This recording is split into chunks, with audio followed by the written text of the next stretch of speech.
cue it, I'll literally say like what's on there. Okay. Okay. Yeah, I'm gonna get started. Good afternoon. As the regular season comes to an end, we welcome you to James Cotter Field on the campus of UMass Boston for the regular season finale of men's soccer. Today, the Castleton Spartans head outside the city to take on the Beacons from UMass Boston. Hello, everybody. My name is Joe Braverman, bringing you the action for the regular season finale here for UMass Boston and Castleton. Let's give you our season statistics for both Castleton and for UMass Boston, as playoff implications are still on the line. These guys know how to score. UMass Boston does. They have just under 2 goals a game. Castleton is under a goal and a half per game. As we still give you your stats, these two teams are good with shots per game, 12.5 and 12.6 per game. They're very limited, though, in the shots on goal, as UMass Boston is under 6.5 as compared to Castleton, which is a little over 5 shots on goal per game. So those are your season statistics for both the teams. Let's look at our players to watch. As on UMass Boston's side, it is Josh D'Almeida, the junior forward from Revere, Mass. He is tops on the team, 15 points on the year, ranks top 3, 7 goals on the year, and he just knows how to play offense for UMass Boston. On the other side, though, for Castleton, Adolphe Alfane for the Spartans, the sophomore forward from Colchester, Vermont, 10 points on the year. All of them come via the goal. 5 goals on the year on 31 shots. 10 of them are shots on goal. So Senior Day festivities are about to get underway, but before we do, let's take a look at the last matchup that men's soccer had. This was on October 15th here at James Cotter Field. Men's soccer took on Keene State over the weekend, trying to keep pace with WestCon in Lily's conference standings. Both teams came into the day 5-0. Beacons looking to clinch a first-round bye with a win. Dennis Pachurski would find Elijah Elliott near midfield just under 4 minutes into the match, and then Elliott would find a Nielsen DePina who worked through 3 or 4 Owl defenders and fired on Anthony Pasito in net. Left side of the goal mouth, scores his 3rd of the season, gives the Beacons a 1-0 lead, and that would be all they needed. But the Beacon offense would keep firing at Pasito in the first half.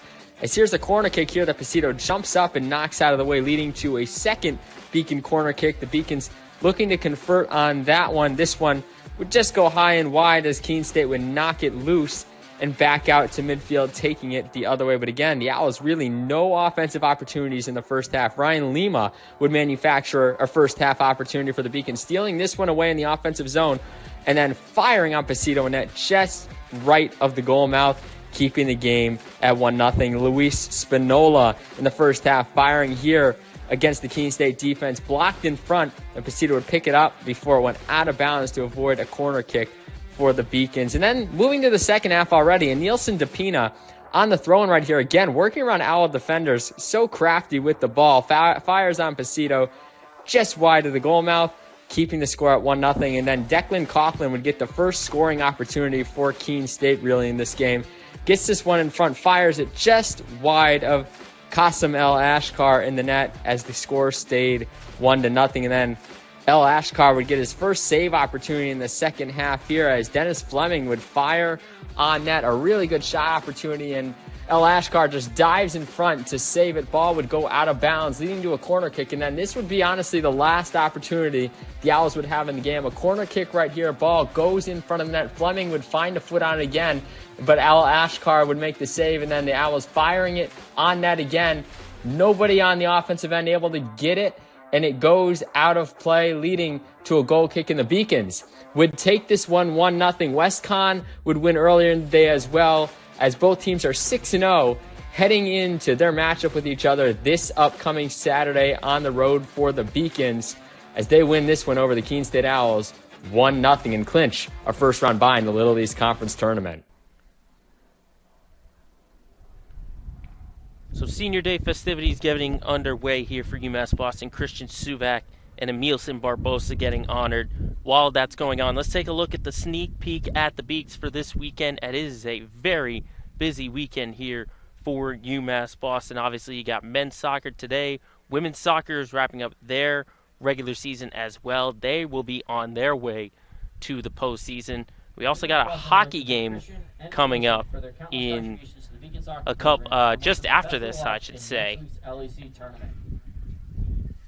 As it is very busy. We're getting into the fall. We're wrapping up the fall, and we're getting into the winter season. And, of course, cross country has the LEC championship going on right now. As we take a look at our playoff scenarios, as men's soccer, they've already got the number 2 seed. So really nothing else to play for. Women's soccer has their first round matchup with a win or an Eastern Connecticut State loss. That is the way that they can get a home game. Don't forget, they can host a first round match with a loss and an Eastern Connecticut State loss. Women's soccer can also host a first round match with a tie and an Eastern Connecticut State loss or a tie. And women's volleyball can get in with a win and a University of Southern Maine loss. They will be the number 6 seed.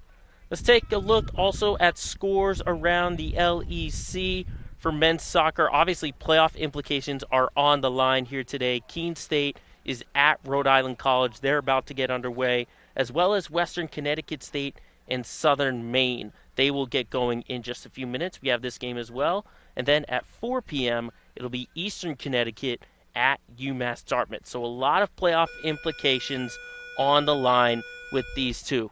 Let's take a look at our starting lineups as our teams are about to take the field. For the Beacons for UMass Boston, Cruz, Lima, Braganca, Suvak, obviously the senior who was just honored a few moments ago, DePina, Elliott, Gizzelt, Spinola, Almeida, who we mentioned is our player to watch, Logan Erickson Potter, and Kasem El Ashkar is the man in net for UMass Boston. On the other side, for Castleton, Andres Soto Burgos, the senior from the Bronx, gets the start in net for the Spartans. Then you've got McCain Alfani, who we mentioned to watch for, Gagnon, Ritzkowski, Spiller, Arakaza, Ali, Henderson, Barth, and O'Connor. So we're still waiting for the teams to get going onto the field. We'll also get the anthem going as well. As mentioned, playoff implications on the line. We'll give you the full breakdown of how we already mentioned UMass Boston is in there at the number 2 seed. Castleton is still fighting for their playoff lives. We'll get that going in just a moment, but we've got National Anthem coming up as we are moments away from the regular season finale here at James Cotter Field.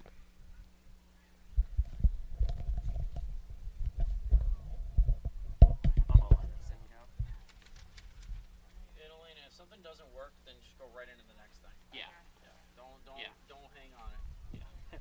Yeah, I listed them all. Good afternoon, ladies and gentlemen. Welcome to UMB Soccer Field for this afternoon's men's soccer Little East Conference matchup between the visiting Spartans of Castleton University and your UMass Boston Beacons. Coming in today's match, the Beacons carry a record of 9 wins, 4 losses, 3 ties, and have a conference record of 6 wins and 1 loss. The Spartans visit Boston with a record of 6 wins, 9 losses, 2 draws, and have a conference record of 2-4-1. Now let's meet this afternoon's starting lineups. First for the Spartans. At back, a junior from Queensbury, New York, number 7, Lucas McCain. At forward, a sophomore from Colchester, Vermont, number 10, Adolphe Alfani. At back, a junior from Hermosa Beach, California, number 12, Seth Gannon. At midfield, a sophomore from Arlington, Massachusetts, number 13, Toby Riskowski. At midfield, a freshman from Fairfax, Vermont, number 16, Matt Spiller. At forward, a freshman from Burlington, Vermont, number 18, Gonzalez Arcaza. At back, a freshman from Burlington, Vermont, number 19, Ali Ali. At midfield, a senior from Rutland, Vermont, number 22, Jacob Henderson. At back, a sophomore from Waterville, New York, number 23, Jacob Barth. At midfield, a freshman from Rutland, Vermont, number 24, Michael O'Connor. And in goal for the Spartans, a senior from the Bronx, New York, number 0, Andre Sotos Burgos. The Spartans are coached by John O'Connor in his 10th season. He's assisted by Brendan Baxbaum. Now here's the starting lineup for your Beacons. At midfield, a freshman from Everett, number 6, Luan Cruz. At midfield, a freshman from Lynn, number 8, Ryan Lima. At forward, a freshman from Beverly, number 9, Nick Berganca. At midfield, a senior from Winchester, number 11, Christian Suvak. At midfield, a sophomore from Dorchester, number 12, Nielsen DePina. At back, a sophomore from Hope Tobago, Trinidad and Tobago, number 12, Nielsen DePina. At back, a sophomore from Newton, number 15, Diego Gizzo. At back, a sophomore from Brockton, number 17, Luis Spinola. At forward, a junior from Revere, number 23, Josh D. Almeida. At back, a sophomore from Swansea, number 24, Logan Erickson Potter. And in goal for your Beacons, a junior from Salem, number 99, Qasim El Ashkar. Your Beacons are coached by Jake Beverlin in his 9th season. He's assisted by Marcelo Cunha, Steve Sosa, and Paul Earn. Now, ladies and gentlemen, it's time we ask that you please rise and please remove your hats as we honor America with the playing of our national anthem.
David, you said number 12 was Gannon, not Gagnon?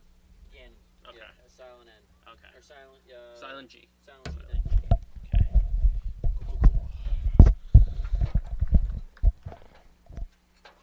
So the regular season is about to come to an end after an hour or so. UMass Boston coming in 9-4-1, conference record of 6-1. As mentioned, they have the number 2 seed locked up. They can't move up, they can't move down, regardless of today's result. Meanwhile, Castleton still has playoffs hopefully in their sight. They're 6-9-2 overall, LEC conference record of 2-4-1. Now, here's the scenario for a playoff berth for Castleton. If they win or get a tie or get a loss by Rhode Island College as they play Keene State today, they will get in. Or if Southern Maine loses their game against Western Connecticut State, they will also get the playoff berth as well. And there's still home field on the horizon also for Castleton. They can get home field in a quarterfinal matchup with a win and a loss by Keene State. So all scenarios except for a bye are on the table for the Spartans. So again, the Spartans get in with a win, a tie, or a loss by Rhode Island College or Southern Maine. Of course, they've got playoffs on the line. UMass Boston's got a title on their line. This will be their 8th straight playoff appearance, not including the season canceled via the pandemic in 2020. Still looking for that first conference title since 2016 in that run of playoff appearances. So Beacons are on the field, Spartans are on the field, sporting the green and black with the white trim. Beacons got the all whites with the blue trim. And Castleton won the toss. They'll start with possession here as we get underway. Again, regular season finale. The question for UMass Boston is, who is their opponent going to be when they play after today? They will get the semifinal matchup on Thursday. That'll take place on this field. Still waiting their opponents. They could see this very team could be a rematch. As Castleton is all ready to go. Of course, everyone is chasing after the number 1 seed. Right now, Western Connecticut State, they're 7-1. They actually have national rankings right now, as they are within the top 25 among men's soccer programs in D3. Kickoff is underway, and quickly the Spartans are going to advance it. The header, though, gets knocked down by Erickson Potter. And there goes DePina with a give and go with him and Alba Hasey. Opportunity here for Braganca. Tries the centering pass, but I believe it is offsides is the call. Free kick opportunity.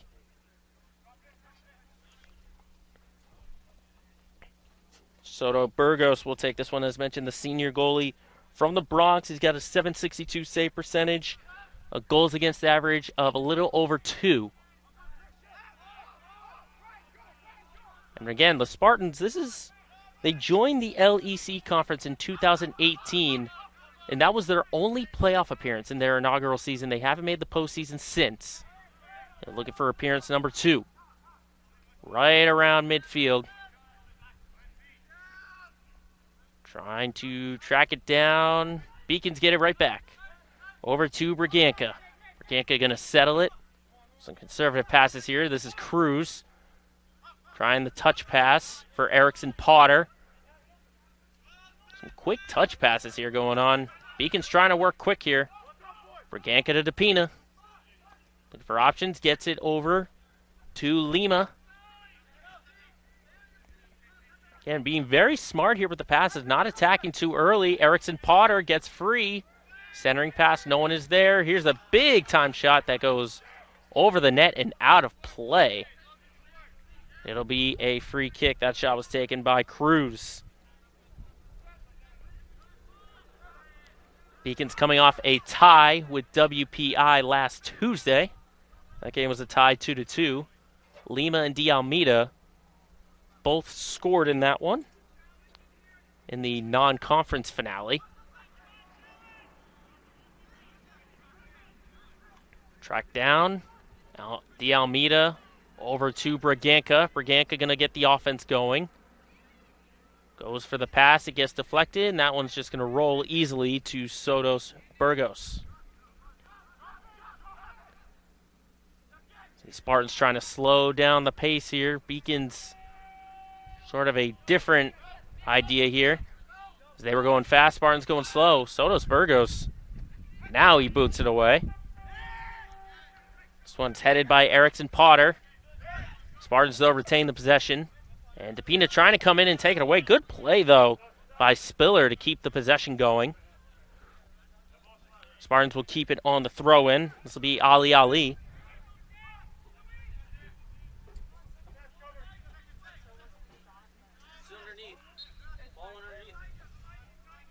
And this will be a foul. Will be against the Spartans. It will, as Lima took a tumble. Free kick opportunity here.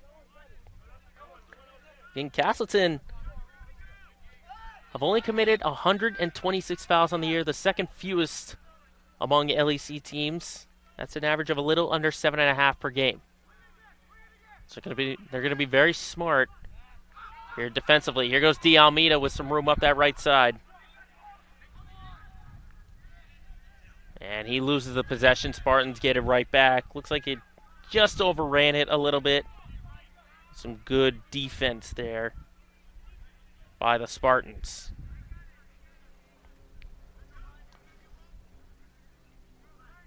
Looks like we're going to get a throw-in opportunity.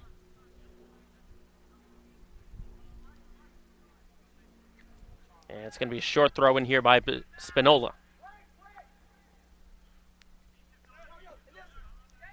D-to-D pass. Trying to advance it for Erickson Potter. Settles it in. Through pass to DePina. DePina looking for moves. Tries to go for the centering pass. Threads the needle. Braganca tried to turn and fire but got cut off. Another good defensive play here by the Spartans. Beacons, though, keep it in play. This is Erickson Potter once again. He's going to be smart, go all the way back to midfield for Gizzle.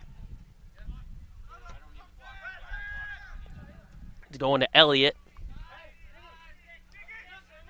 Here's Gizzle again, looking to advance it, trying to track down Lima. Lima gets a header in there. Can he take the possession, though? He cannot. And it's going to be a corner kick here for UMass Boston. So I thought Lima had a difficult time tracking it down. But Seth Gannon with the contact. And now Gisselt will come in for the corner kick.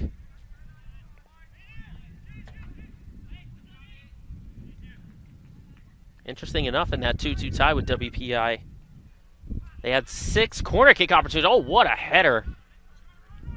That was a beautiful defensive play by Spiller. This will be another goal kick here. Beacons had the opportunity, but that corner was hugging the post. Might have gone in if Spiller didn't get a header in there.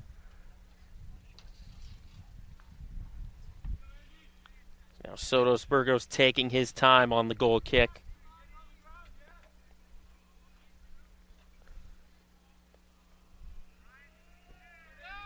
It's a big booming kick, a little bit past midfield. Spiller on the header. Finds Erickson Potter, though. That header's going to go out of bounds over the cage wall, actually onto the baseball field right behind us. So Jacob Henderson with a strong header there. Beacons looking for offense yet again. It's like Cruz lost that possession, and he'll get called for the fouls. It was him and Alfani fighting for possession. Now McCain will come in on the free kick.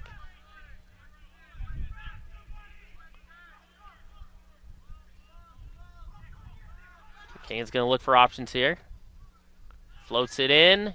Here comes El Ashgar coming in to make the save.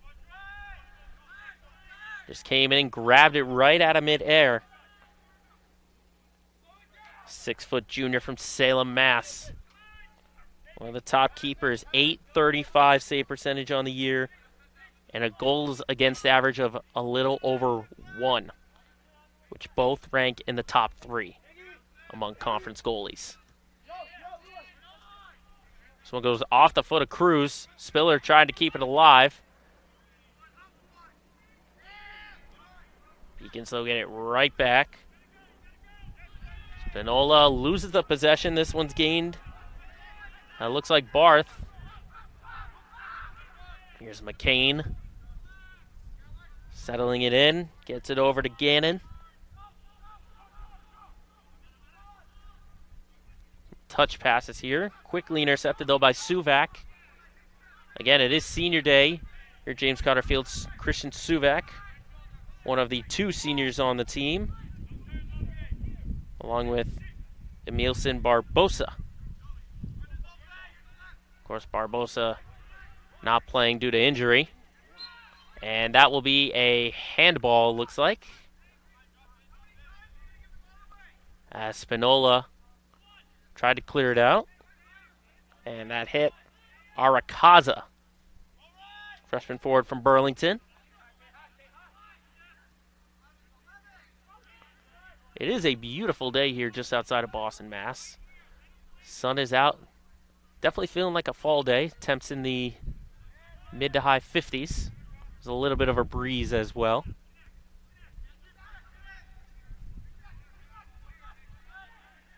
Berganca stays with the possession. Now is going to turn and go. Lima. Pass to DePina. DePina goes for the shot, and it hits the post. That was a beautiful shot opportunity, which did get deflected, so it will be a corner kick opportunity, but that was a almost golden opportunity there. DePina threading the needle. It was just a few inches off. It hit the post, went out of bounds, and now Lima will head over to the far right corner to take the second corner kick of the afternoon.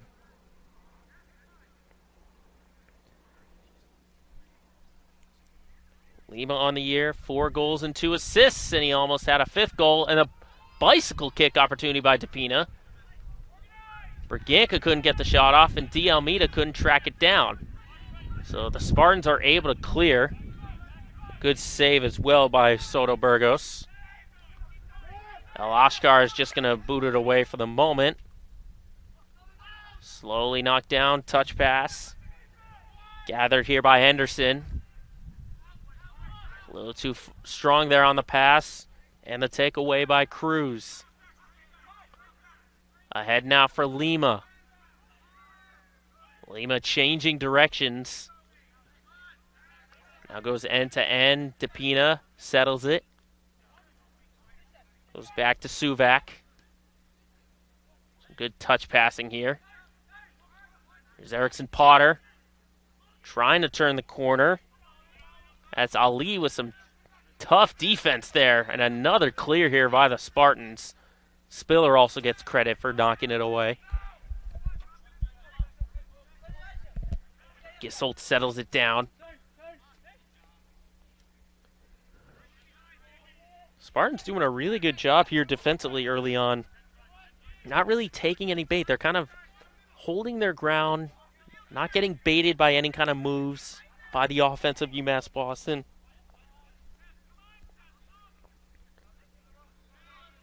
There's a quick goal kick opportunity here. Here comes Elliott. Good interception on the header there by Henderson. That was a liner. Went right off the head. And is this going to be D. Almeida's foul? It is. Looks like it was him and O'Connor trying to go after the possession. So quickly on the free kick, here goes McCain. This one is settled at midfield. Spartans trying to get some time of possession here. Haven't really had an organized offensive chance, I should say. And DePina comes in and intercepts it from Ali. Now DePina's going to get something going. Try to through pass for Lima, but knocked away by McCain. And is it going to be saved? It will not. And did it hit the corner? It did not. It'll be a throw.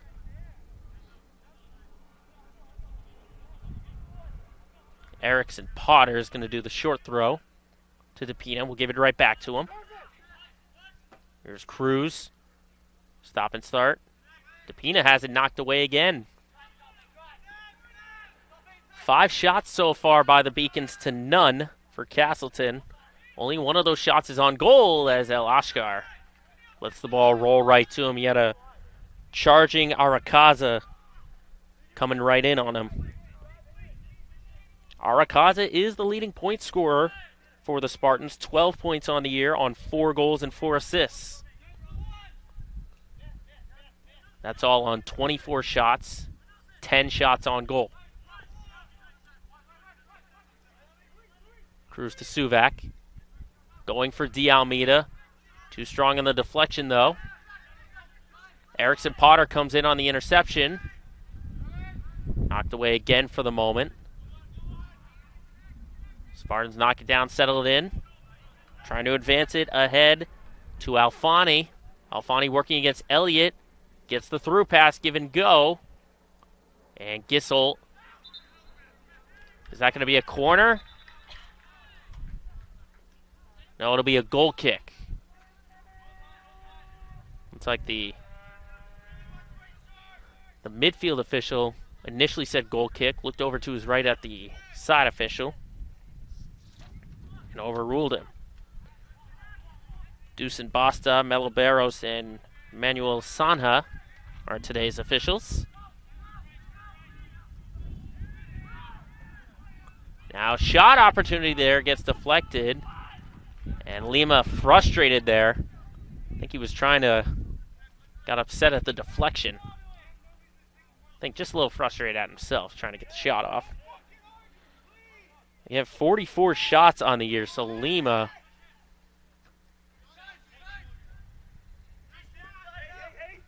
is going to get a lot of shots here on net, you'd think. And is this going to be a foul? It will. Spiller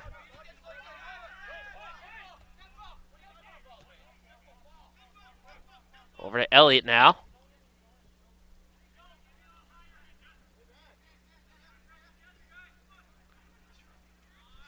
Advance to D'Almeida, goes out of bounds. Throw in here.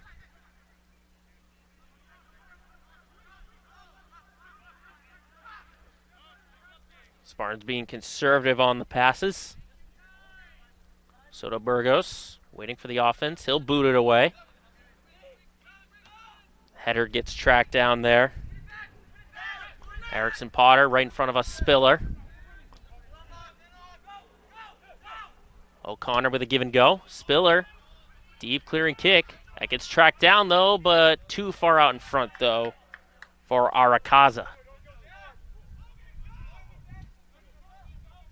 See who's going to throw this one. Erickson Potter. We'll go back to Gizzle. Spartans bringing a little bit of pressure here. Gizzle trying to clear it. Goes over everybody. McCain tries to kick it on in. And now good spin move here. Opportunity for Ritzkowski, the shot. But the one hop goes right to El Ashkar.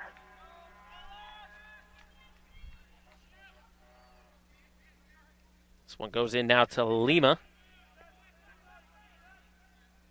It was the first shot opportunity of the afternoon for the Spartans.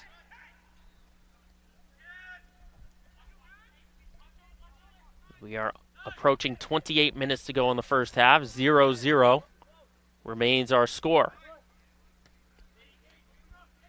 Erickson Potter. Stop and start to DePina. Now over to Berganca. Berganca is going to be safe. Go to Gizzle. Beacon's doing a great job passing the ball here early on, whether it's conservative or while they're in the offensive zone. Erickson Potter changes directions. Forward pass to DePina. Goes for the shot, and it's wide to the left. He's a little frustrated on that one. He had a tough angle there.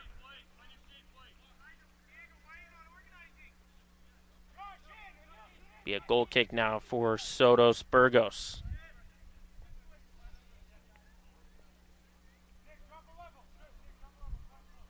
Yeah, we mentioned playoff implications on the line here for the Spartans. Beacon's already locked into the second seed, so they will get a first-round bye, and they'll get a home game in the semis. Got some other games going on. Keene State at Rhode Island College. That's the game to watch for, as RIC is up 1-0. So, and again, we mentioned the scenarios before we got underway. Spartans get a playoff berth with a win, a tie, or a loss by either Rhode Island College or Southern Maine.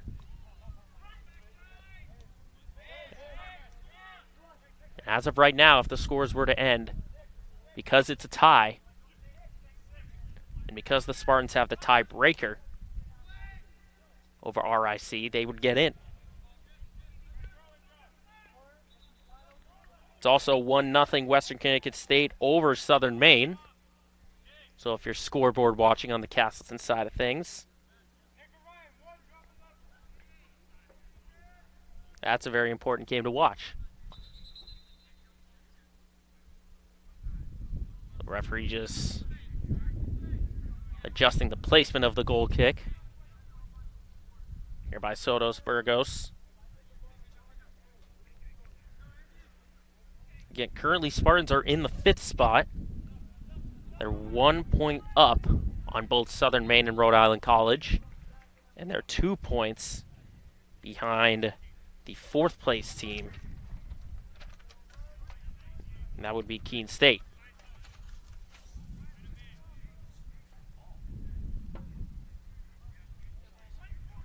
So here's a free kick opportunity here for McCain. Castleton, this is their first game in 6 days. Last time they played was on the 23rd. It was a non-conference game against NVU Johnson. Here's the header, but El Ashkar is right there. I believe that was Henderson who was there on the header opportunity. Spartans won that game on the 23rd 2-1. The aforementioned Henderson and Cisneros each put in a goal to get that 2-1 victory. They outshot NVU Johnson 15-3. And interesting enough, there were no saves made. So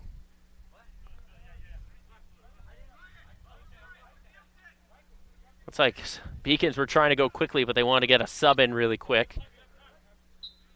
D'Almeida's going to take a rest. And Albahasi is going to get in for the first time today. Here's Elliott on the back end. Quick pass to Gizzle. Suvak back to Elliott.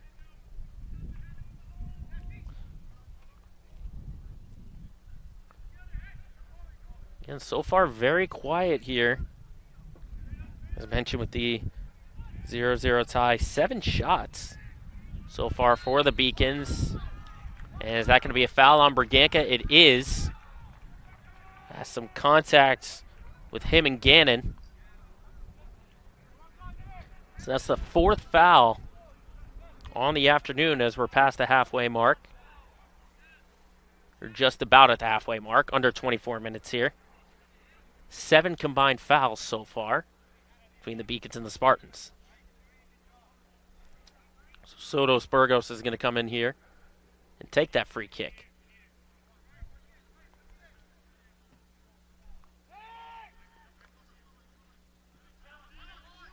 Over the top, a little bit of miscommunication there, opens it up for Alfani to get the possession.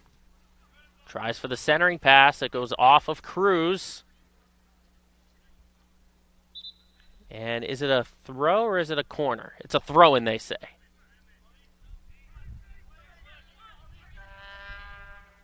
Spiller comes in on the header. Looks like they were trapped there in the corner, and now it's a throw here for the Beacons. Spartans not letting off the pressure, though. Goes over everybody. And this one's just going to roll out of bounds. Who's it going to go off of? It's going to be a Beacons throw here, as Ali and Berganca were trying to chase it down. Looking for options. Berganca touch pass over to Albahasi. Albahasi on the left side, some fancy footwork here, but cannot get free of Ali. He does get it back, though. Going back to Cruz, and that one's poked out. Be another throw here for UMass Boston. That was Arcaza on that poke. Centering pass. Head touch. Oh, and a diving save there by Sotos Burgos. The header went in the back, and it was kind of a mid-air adjustment there by Sotos Burgos. Kind of caught it behind him.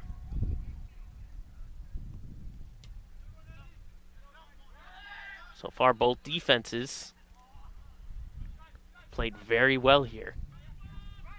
I would say, though, time of possession would favor UMass Boston, though.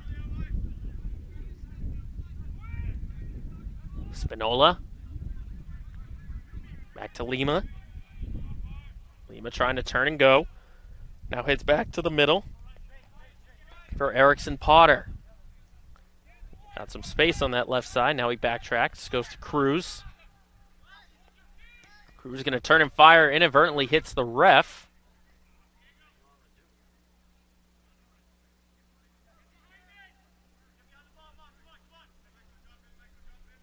And it looks like it's going to be a drop ball here.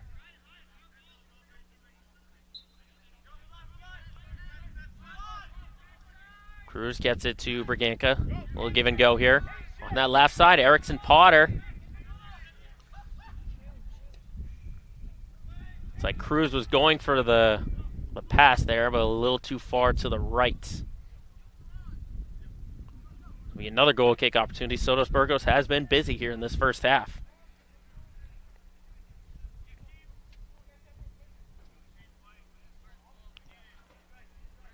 Interesting, though, for UMass Boston, 7 shots, only 1 shot on goal. This is a team that averages a little over 12.5 shots per game. which is in the top 5, and they average just under 6.5 shots on goals per game.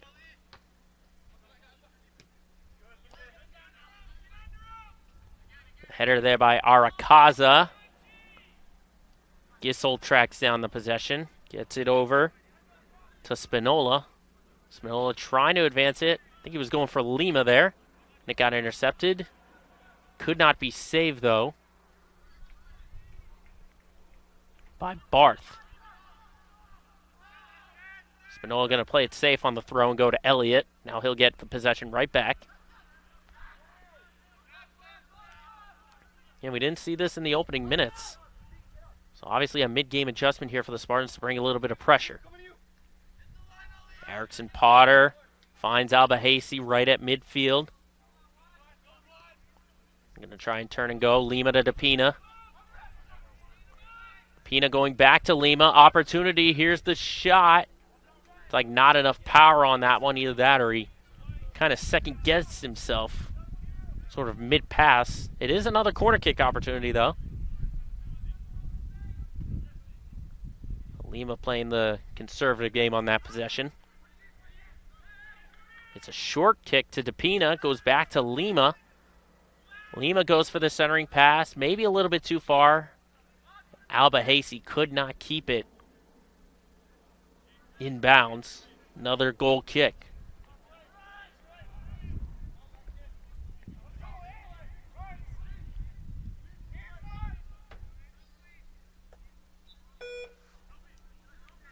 Go get some subs before the goal kick as we are under 18.5 minutes to go in the first half. Still a scoreless game.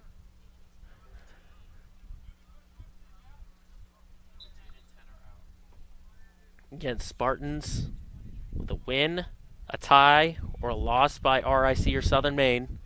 And they'll get in the playoffs as this will curl just in front of us out of bounds off that goal kick. Short throw here by Erickson Potter. Here goes DePina again.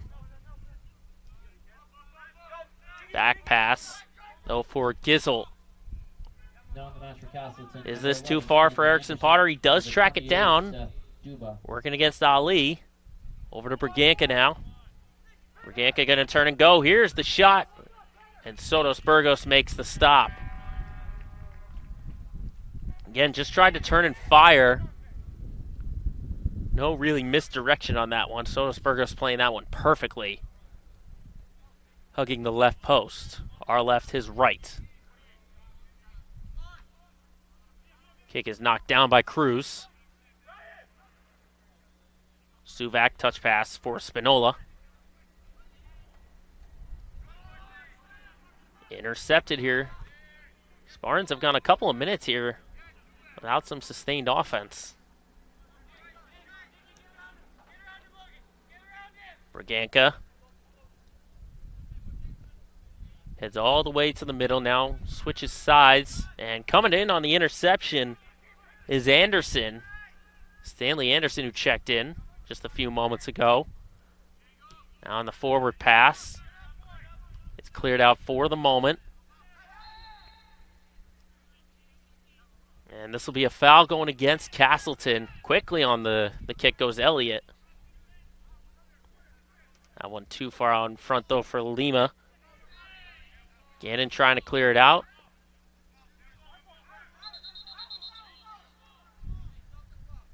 And it's going to be a free kick opportunity. It will. I think that's a foul on Castleton.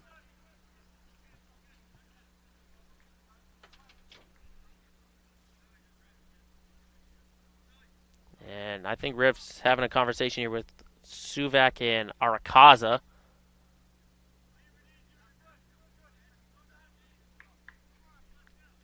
So Suvak on the kick.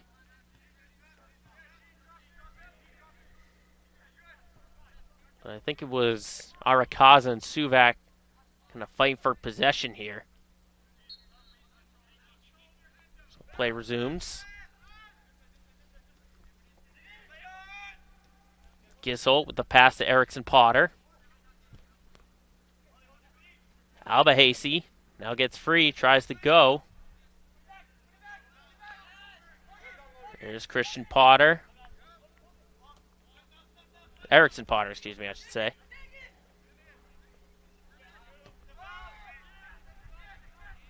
This is Elliott now tracking it down. See, those are the kind of conservative things that the Beacons have been doing all game. Going from deep in their offensive zone all the way back to midfield. Here's DePina with the pass to Erickson Potter. Here's the centering pass. DePina finds it, turns, fires. Good deflection there.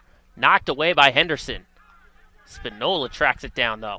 He tries the centering pass. That goes out of bounds. And it's another goal kick opportunity. Just making some quick substitutions here. It's like Jaheim Perez checking in for the first time for the Beacons.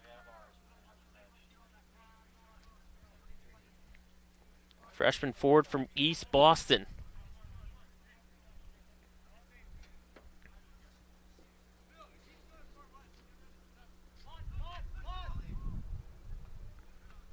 In the match now for the Beacons, number 10, Jaheim Perez.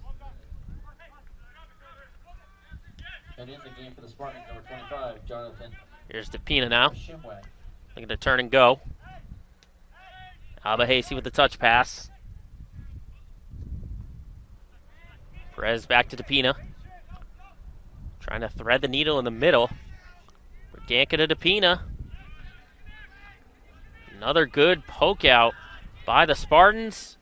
And here they come. Arakaza trying to turn up the field. Goes to Anderson. Anderson centering pass gets deflected. But cannot get cleared though. Spartans stay with it. Anderson the shot. And El Ashkar with the save, hugging the post. So a big opportunity there, but a good play on the defensive end on the back by Gizzle. And basically a 3-on-2. Gizzle got the initial stop on Anderson's centering pass. But now Spiller's going to go for the shot. It's above the net, though. Goal kick opportunity. Now there's a little bit of energy here for Castleton these past couple of moments. Getting some quick offense here in the last minute. In the match now for Castleton, number 2, Tanner Curtis. Erickson Potter tracks it down. Goes to Berganka. Looking for options. Goes back to Erickson Potter. See if the Beacons maybe try to settle it down here.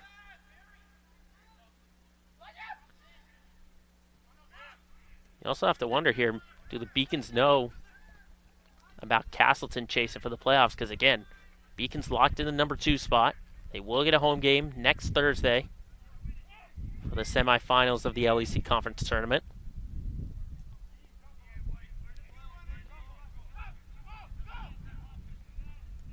They're locked into a playoff spot. Spartans are not. As we are still scoreboard watching again. A win, a tie, or a loss by either Rhode Island College or Southern Maine, but offsides is the call here.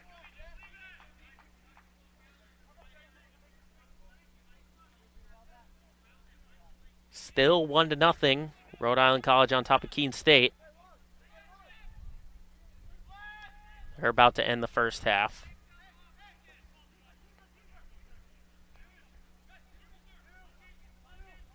Meanwhile, between WestCon and Southern Maine, that is still 1-0. The Wolves on top. This will be a throw here by the Spartans. Ali's going to throw it. Tracked down by O'Connor. Goes back to Gannon.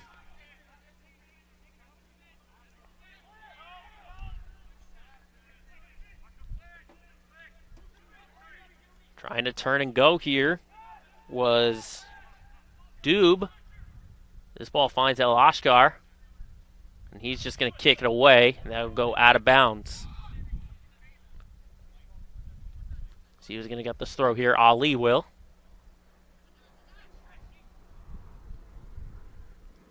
Looking for options. He finds Arakaza. This one will stay in play. Ball took a weird bounce there. Thought it was going to go well out of bounds. Again, not much of a breeze here.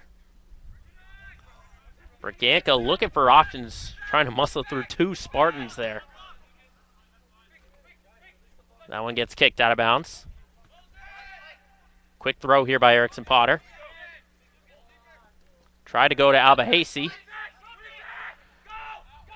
Curtis looking for options here. He instead goes back to Ali.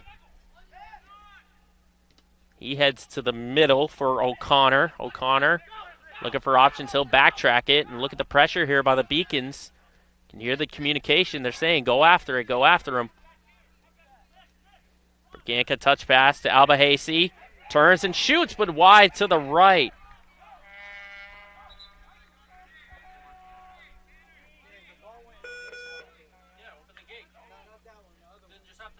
Albahasi looks like he either had the shot or possible touch pass maybe to Perez.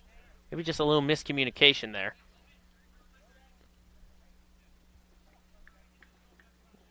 Beacons with only two shots, I should say. Well, that's 3 shots on goal after that one. Just got to do math really quickly. 10 shots overall, 3 shots on goal.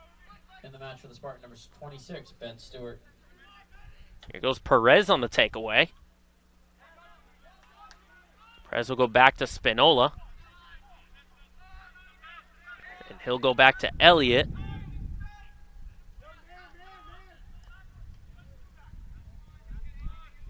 Gisholt now with the possession. To Erickson Potter.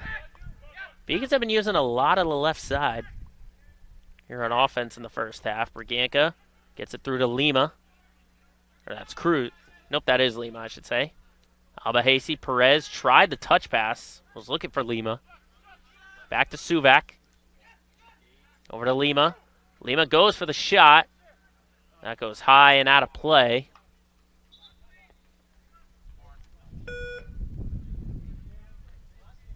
So Lima had the opportunity there. Just a little too much power.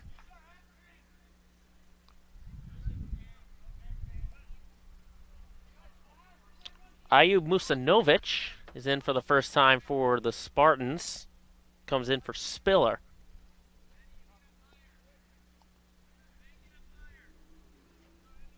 Now Sotos Burgos will get the goal kick here. It's a low liner. Lima tracks it down. Kicks it away for the moment. Now on the backtrack. Advancing it forward off the head of Dube. But El Ashkar with the easy play. He rolls it out to Elliott.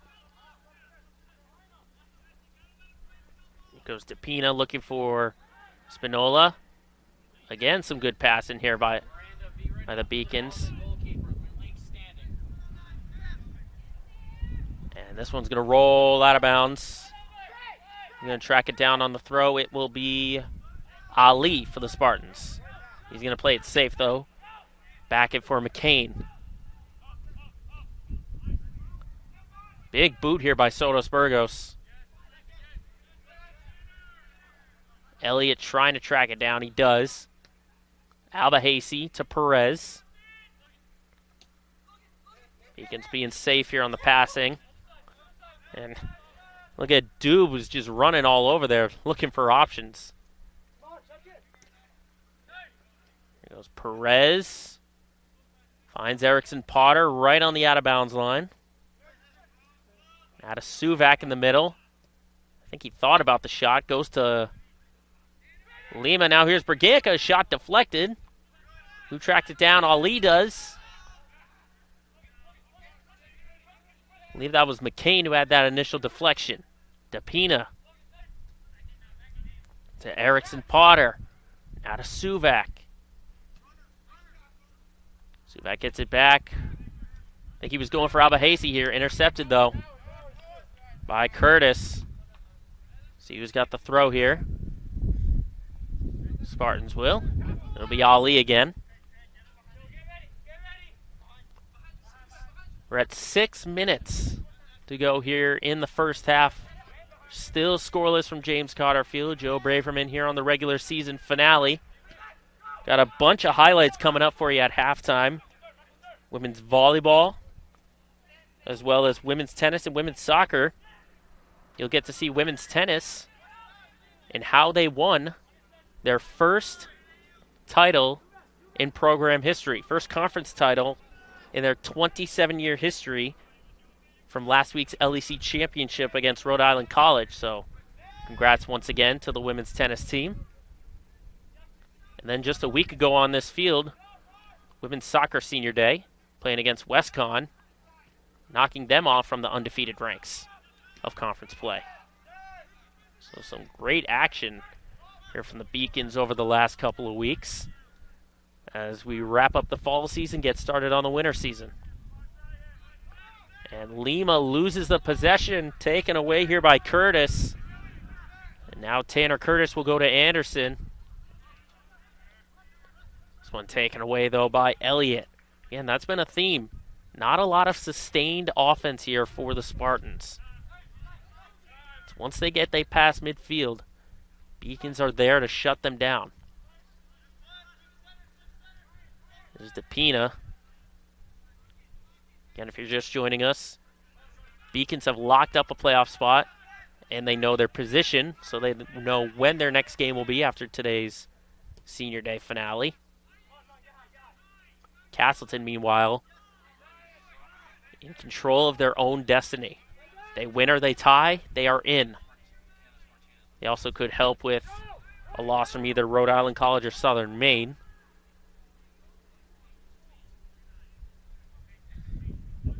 Goes a throw in here.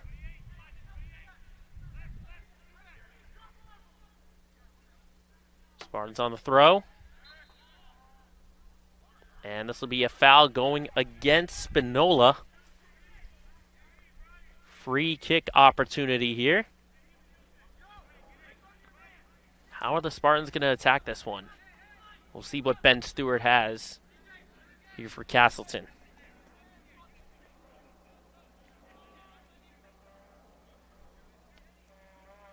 That's the 6th foul of the afternoon here against UMass Boston. 11 combined fouls. That was a big-time punch there from El Ashkar. Stewart went for the shot off the kick. Just a two-handed punch stops that.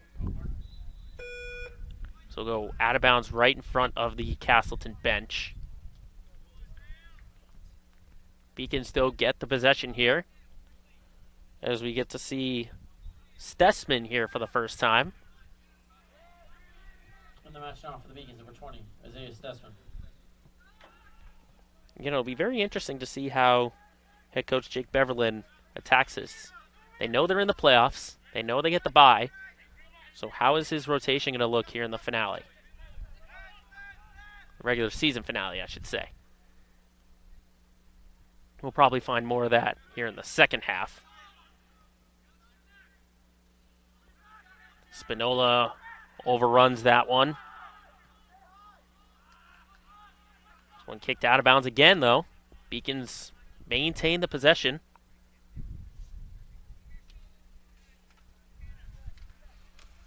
Coming up on 2 minutes to go here in the first half. And it has been nothing but defense. Seen a couple of shot opportunities, but so far, zeros are on the board. Suvak trying to go for Erickson Potter. Settles it in. Alba Hasey with the touch pass. Now Erickson Potter makes his way up the left side. And it does go out. It was really close from our vantage point initially. But now Ali will throw it in. Goes for the deep throw. But Suvak is there to head it down. O'Connor, though, is there. This one kicked over us and out of play. Erickson Potter's going to throw this one. It's a short one to Suvak. Threw pass to Berganca. Now here's DePina. Goes for the centering pass. Alba Hasey trying to track it down. Now he settles it in. Again to Suvak. First half, 1 minute.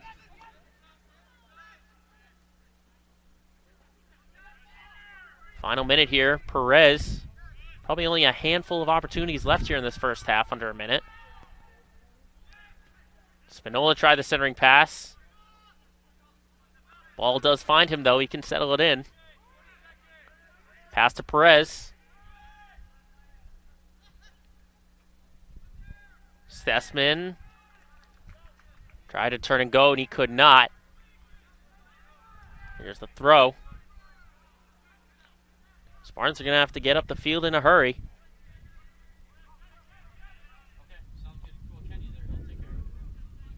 Spinola on the quick throw. Only a few seconds left here. 6, 5, 4. Gisholt tried to center it in, and no one's going to get a shot off here. So that will end the first half of play as we are scoreless between the Spartans and the Beacons. Back and forth these two teams go. But again, time of possession favoring the Beacons. 12 shots so far, and we'll give you our full stats once we get past halftime. But we head to break as playoffs are on the line here for the Spartans. Beacons are just getting a tune-up here before they begin playoff action. But stay with us during halftime. We've got volleyball for the women, women's tennis, and women's soccer highlights for you. Then we'll give you your first half stats here from James Carter Field. After 45 minutes of play, we're scoreless.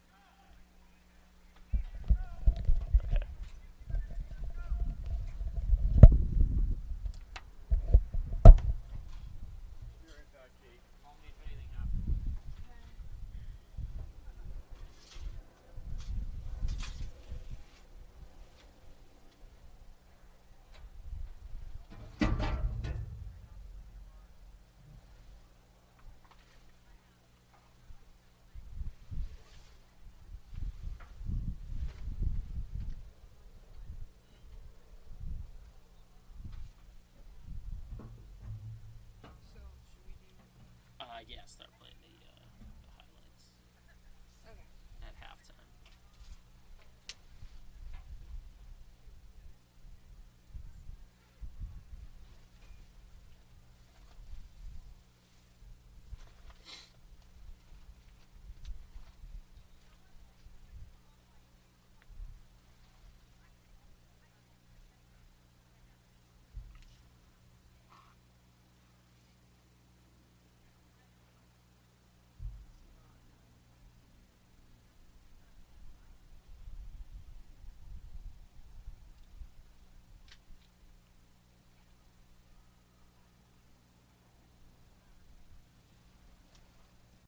Boston women's volleyball looking to stay alive in the Lilies Conference playoff hunt, currently trailing Southern Maine for that final 6 spot. The Beacons need to win their last 2 LEC matchups, while Southern Maine needs to lose their last 2. Beacons facing WestCon. Amelia Devlin with a highlight reel kill here with the backhand to help get the Beacons within 4, and then a 4-0 run trailing 23-18, starting off with a Dylan Wartzberger kill. Helps pull the Beacons back within 1, as you see Wartzberger with the kill right there, and then Michaela Garrity following it up with a kill of her own over there on the left side of the court. Beacons trail by only 3, and then Tony Guerra, who just made a nice diving play on the previous play, gets a service ace, the Beacons within 2, and then an attack error by Taylor Rohan helps pull the Beacons within 1, 23-22. However, WestCon would take the first set 25-23 on the Elena Butel kill. So they go up 1-0 in the match. But then in the second set, the Beacons come back strong in a 5-5 game here. Starting it off with a kill by Garrity to go up 6-5, part of this 5-0 run. Würzberger adding another kill to her resume on the night. Helps put the Beacons up 2. And then Amelia Devlin with a nice little tap over helps extend the run. And then a service ace by Garrity helps keep the Beacons going, who are capitalizing on a lot of WestCon errors early on, and then an attack error by Sydney Slapchuck helps put the Beacons in front by 5. Then another highlight reel kill by Taryn Brogel in this one in a 10-6 match right here in the second set. A nice set right there, and Brogel just spikes it home viciously. She was on fire all night. And then Michaela Cleary, the freshman, with a nice block up front gives the Beacons another point, 13-10, and then the Beacons take control of the set, up 19-17, go on a 4-0 run, starting with an attack error by Westcon, and then a service ace by Taryn Brogel, followed by another Wartzberger kill, helps put them in front 22-17, and then again, it's going to be Taryn Brogel who finishes the job with yet another service ace. Beacons in front by 6. Westcon would try and go on a little run to get back in it. However, Livia Trindade would put a finish to the second set with this kill right here, 25-21. Sets tied up at 1-all. Going into the third set, we're going to pick it up at 21-20. Westcon, Taryn Brogel with another electric kill pulls the Beacons even at 21-all, and then a 3-0 run for the Beacons, who are on the brink of losing the set, are going to end up winning it 26-24. We had 6 lead changes and 6 ties after it was 18-all in this third set after both teams went on massive runs early on. So we're going to head to the fourth set with the Beacons ahead 2-1, and there's really not much to talk about from UMass Boston's end, as Westcon got themselves back in it, looking to swing momentum their way with a big 25-13 set win to force a decisive 5th set. And the Beacons would answer the call and stay alive in this one. 6-5 they lead, and then they go on a big 4-0 run here, starting off with a block by Brogel and Trindade up front, and then Brogel is going to get a kill right here to help put the Beacons up 8-5. And then a service ace by Trindade on back-to-back plays for the Beacons puts them up 10-5. And now the Beacons eventually on the brink of winning this one, as they're going to get this again, like we mentioned. Another nice service ace right there. Now it all comes down to the match point. It's 14-9, and an attack error by Taylor Rohan finishes the match. The Beacons stay alive and keep their playoff hopes intact. Amelia Devlin finishes with 34 assists. It's her third match recording 30-plus assists, and her 7th recording 20-plus assists. Trindade leading the way with 12 kills. Brogel with 11, 4 aces, and 4 blocks. The Beacons back in action next week against Emerson College. Will await the winner of the Southern Maine match on Saturday to see if their playoff hopes will continue.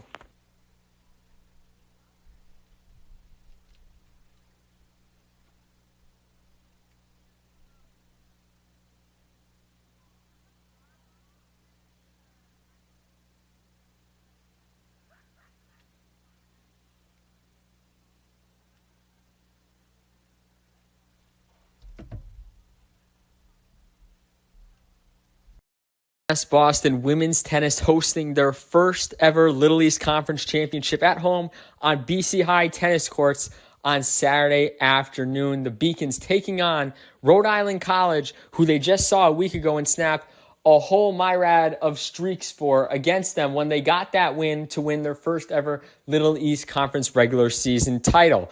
Coming into this one, though, the Beacons would be looking to snap a streak in which Rhode Island College had been to 7 consecutive Little East Conference championships and had won the last 5 conference titles. And Giannis Emerly and Ira Shake would get the ball rolling for the Beacons in the number 2 doubles against Amara Devine and Amaya Summer, winning 8-1 like they did a week ago. There you go with the winning point there as they shake hands. Beacons up 1-0 early. And like we mentioned, these were all the same matchups as a week ago. And in those matchups, Rhode Island College led after the doubles 2-1 before the Beacons came back to win the last 4 singles of that to win the regular season title by a final score of 5-4. But in the playoffs, all that matters is that you're the first team to 5 wins. So the Beacons looking to take that advantage and be able to go ahead 3-0 possibly to help make their singles a lot easier, in which they would only need to win 2. As you see Albano and Stupert there on court number 3 in the number 3 doubles against Erica Batello and Serena Babola in a back-and-forth matchup. We'll get back to that one. It was an absolute thriller over there for them. But Lydia Chan and Megan Carney facing off against the number 1 doubles duo in Jenna Lisi and Lauren Macera, who were on fire all year. Specifically, Lisi has been off the charts amazing for Rhode Island College in her career. Coming into this match, Lisi had not lost the doubles match outside of NCAA tournament play for Rhode Island College since her freshman season against Salem State. She had won 38 consecutive doubles matches since then, and including the NCAA tournaments, her doubles record coming into the day was 49-3, making her a very lethal weapon, both in the doubles and the singles, as Lisi has an off-the-charts amazing record in the singles as well. So up against a powerful duo here, Chan and Carney had their work cut out for them. After dropping it last week, they were down 6-1 in that regular season finale and would end up coming back to just fall short of winning that one. They would have a much stronger showing today in a back-and-forth match, which was just full of energy and intensity, as you see Chan yelling there as that ball goes out of play. And then Lydia Chan and Megan Carney pull off the upset win. As this ball is going to be sliced over to Carney, Chan's going to get up, and then Carney's going to finish the job up front. And just like that, you see head coach Harshana Godamana celebrating as the Beacons with an upset in the number one doubles, 8-6. And now, just like that, they're up 2-0 in the doubles. All they need is 3 more wins, and the Little East Conference Championship is theirs. Elena Albana and Ayana Stupert would go into a tiebreaker and fall down 6-3 in that one and end up coming back to win it 8-7 in tiebreaker. We're not quite sure what the final was on that, but they end up coming back and winning it by at least 2 points, and there you have it. The Beacons, just like that, are able to have a 3-0 advantage heading in to the final 5 matches of the afternoon. And you're going to see the game-winning kill in the second here. It was an absolute beauty from Elena Albano up at the net, which helped secure that victory against Erica Botello and Serena Bobola. But now, as you're seeing it work through to get to that point, the Beacons really doing their job of getting back into that tiebreaker set to help eventually get the win. And then you see here Stupert finishing off another point for the Beacons, trying to get it home. And then here you go, back over and to that side, Botello and Bobola serve it back, and then Albano spikes it home. Beacons celebrate. You're up 3-0 now, and you have Rhode Island College on the ropes heading into singles, and the singles matchups will be a little bit different from a week ago. And because of that, the Beacons would have to adjust. But the big rackets came to play in this one, and Ira Shake started it off with 2 6-1 wins over Erica Botello in the number 3 singles. Now the Beacons just need one more win out of the final 5 singles that are going to play. So who can they do it with? It's either Yana Semmerly in the first, Lydia Chan in the second, Megan Carney in the fourth, Elena Albano in the fifth, or Ayana Stupert in the number 6.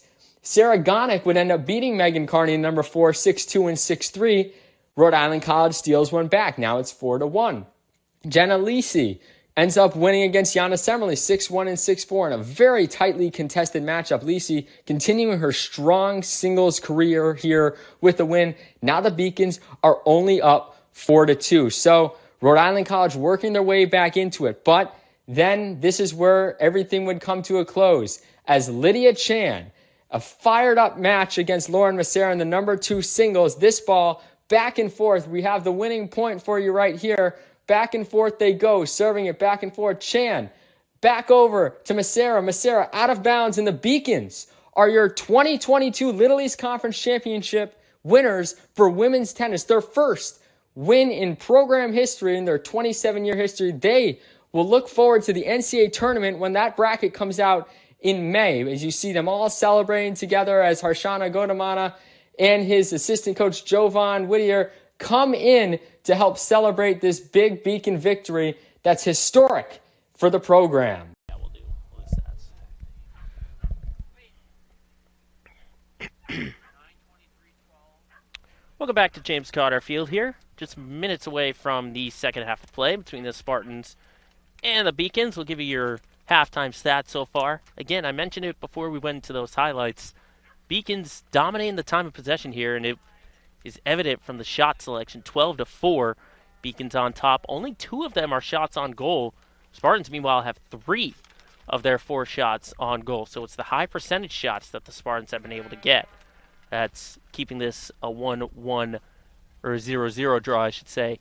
Fouls right now there are a lot of them, and you saw it settle down a little bit at the end of the first half. You saw them settle down a little bit, but it was the beginning of the game that was nothing but whistle, whistle, whistle. So, again, playoff implications on the line here for the Spartans. A win, a tie, or a loss by Rhode Island College or Keene State, or Southern Maine, I should say, and they will get themselves into the playoffs.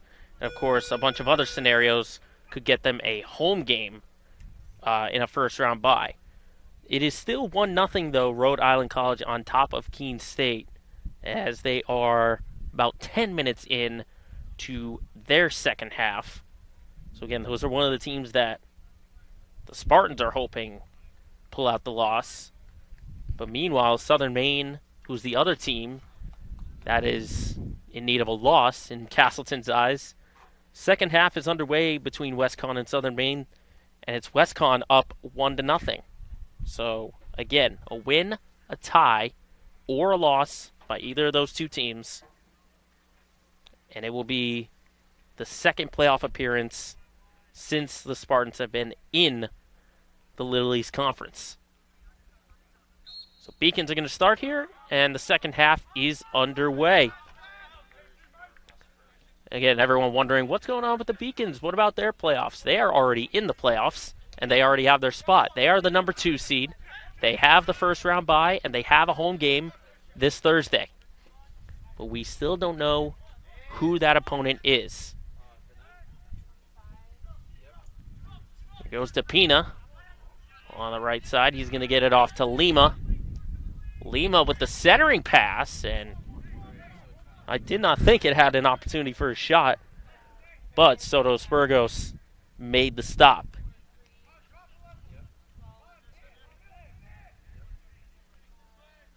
Soto Spurgos here, you can see taking his time. We saw that a lot in that first half, the difference in pace. So the Beacons wanted to speed things up. Spartans wanted to slow things down. You saw the evidence right there.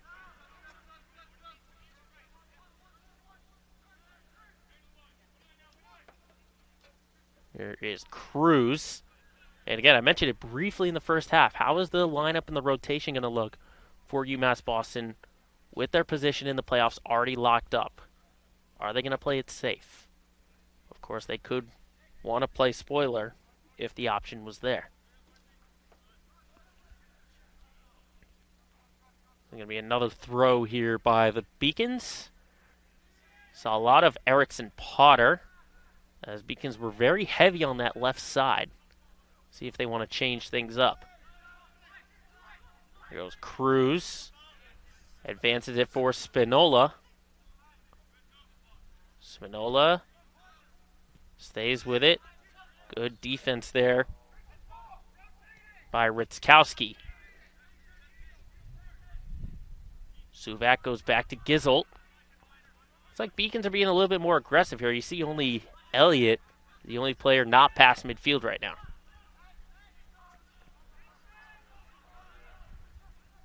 Opportunity for Erickson Potter, centering pass, looking for Cruz. Header was a little bit too far for him. This deflection's going to go out, and going to be a corner kick. It is. So I'm trying to see, that was Cisneros who came in and tried to knock it away, but the deflection went off of him. And now an opportunity for Lima in the corner. This one just goes wide. Here's the shot. Alba Hasey, another good block. I think that might have been Ritzkowski. Knocked it away. That was Gannon, I should say, who got the deflection off the corner. So the fourth corner opportunity there.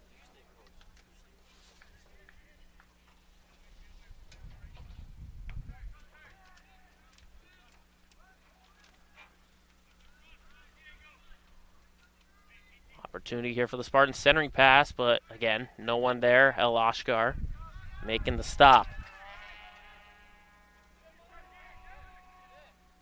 Short pass goes to Elliott. Spartans going to maintain that pressure. You're in the Beacons' offensive zone.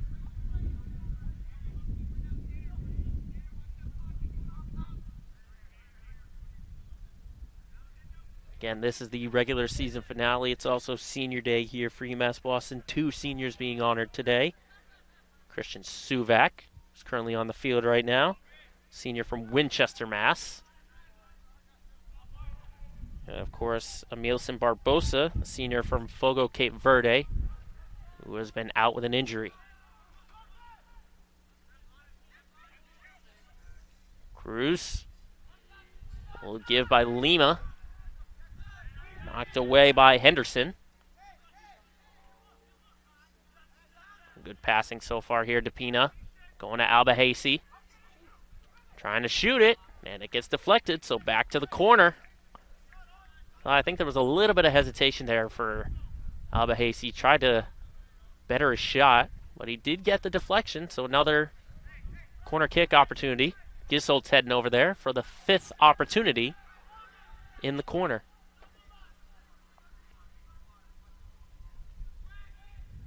It's curving, knocked away. Albahasi tracks it down. Here's the shot, wide left of the net. Spartans have done a great job all afternoon of limiting those opportunities.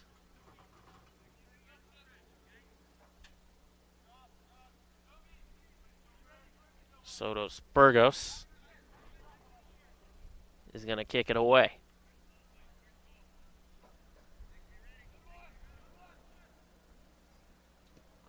Puts a big boot into this one. This one goes headed out of bounds. That was off the head of Cisneros. And it's hard to not think about Cisneros. He did score last time the Spartans played against MVU Johnson last Sunday. And of course, he's standing head and shoulders above everyone right now, standing at 6'5". It says here on my sheet, 6'5" junior from Leesburg, Virginia. Well, there's without a doubt the Spartans get any kind of free kick, corner opportunity. That is the direction that they're going to be going to. This one booted away. Pina knocks it down. Finds Albahasi. Now to Suvak. Here's DePina again, trying to turn and go. Finds Spinola. Spinola tried the centering pass. Has Lima. This one intercepted, though, by Ritzkowski. So they're limiting those shot on goal opportunities, as I mentioned, only 3 on the afternoon from a total of about 13 or 14 shots. Here's Erickson Potter. It was a good play by him to cut off Cisneros, let that ball go out of bounds. Now changing ends here to Elliott.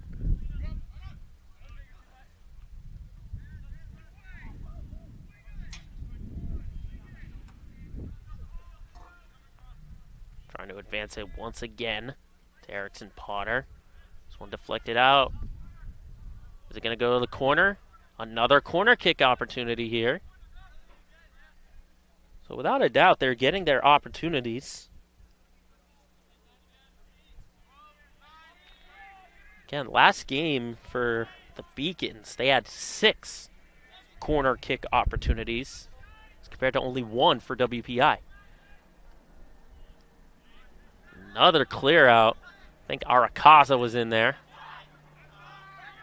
Now trying to move it up are the Spartans. I think you heard a couple of the offensive players had the opportunity, but Arakaza being safe, not wanting to get an offsides. This ball is going to find El Ashkar.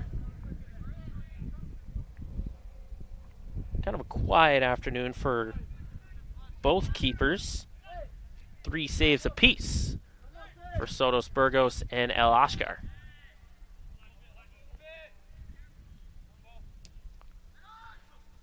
Through ball for Lima. Lima has it taken away, though. Suvak, though, does get the kick in there.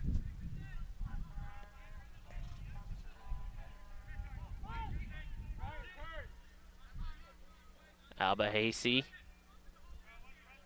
trying to go for Gizzle. Gizzle trying to get something going.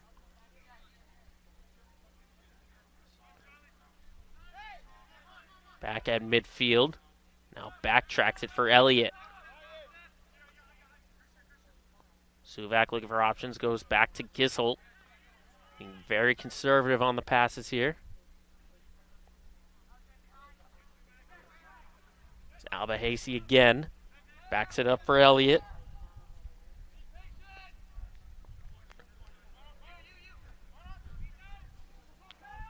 Looks like Jake Beverland might have been stressing patience in that second half there. Taking their time, but here's Spiller on the interception. Here's the shot and a goal!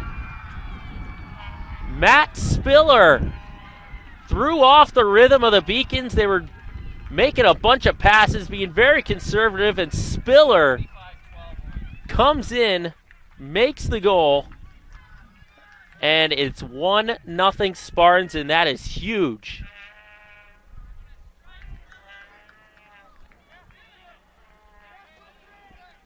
Matt Spiller, looked like he kind of called his own play there. The freshman midfielder from Fairfax, Vermont, came in on the interception, took it himself, and just fired one in there. So Spiller with his third goal on the year.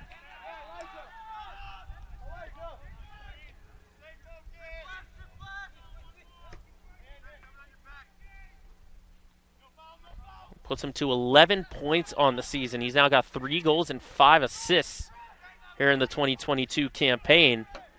And again, we mentioned it right before the half began. Spartans control their own destiny.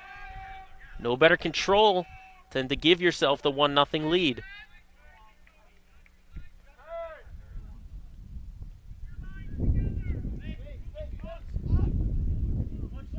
And I did mention that there is an opportunity to possibly get a home game in the quarterfinals. If they get the win and Keene State gets the loss, they'll get a home quarterfinal matchup. And the last update we had, it was still 1-0 Rhode Island College.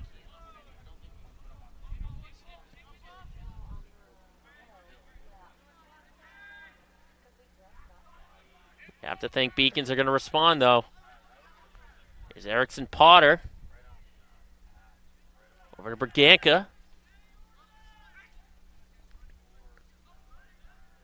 Berganca looking for options. Touch pass for Lima. Centering pass. Intercepted. And kept alive. Thought that was going to go out of bounds for another corner kick opportunity, but no. Here's the shot. Or I should say it's a pass. Spinola tracks it down, though. He tries a centering pass. Headed away by Gannon, and the clear out by Spiller. So now Castleton's going to be all about the defense.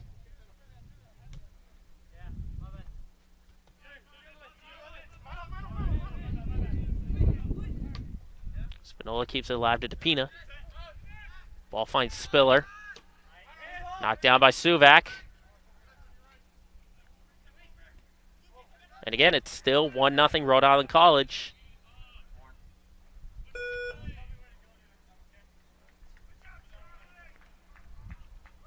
So now if things stay the way they are, if Castleton wins, Rhode Island College maintains that 1-0 lead, it'll be a home quarterfinal game for the Spartans.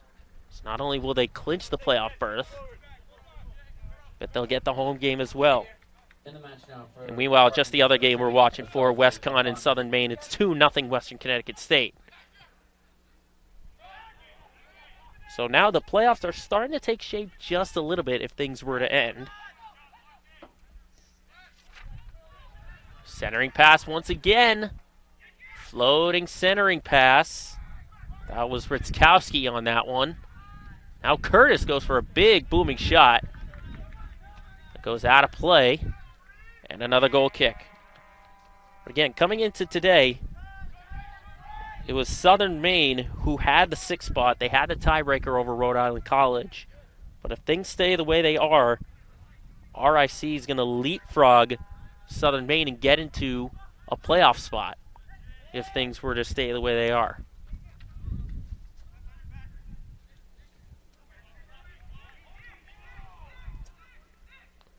Here's Sotos, Burgos. He's going to pick it up, make the stop. Again, Beacons, even if they lose or if they come back and tie, they're still going to be the number 2 team. They'll still have a first-round bye, and they'll have a home game right here next Thursday. Opportunity for Alfani. Stays with it. Knocked out. Deflected off of Spinola. And now a corner kick opportunity here for Castleton. This will be the first corner opportunity of the afternoon here for the Spartans. Looks like this is Spiller who's going to take it.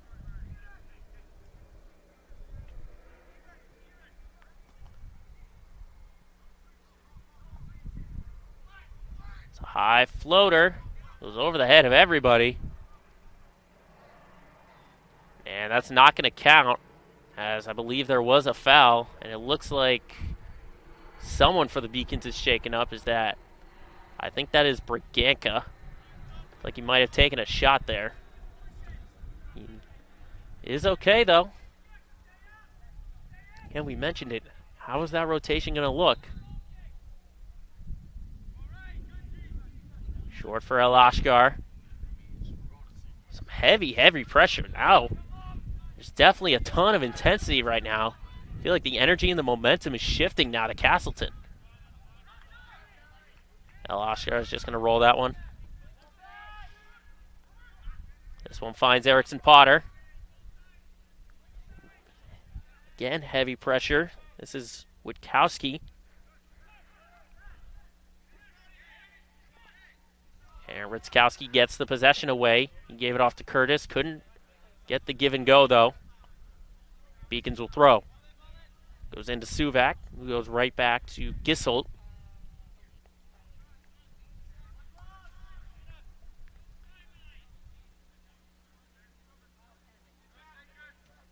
Suvak trying to advance it.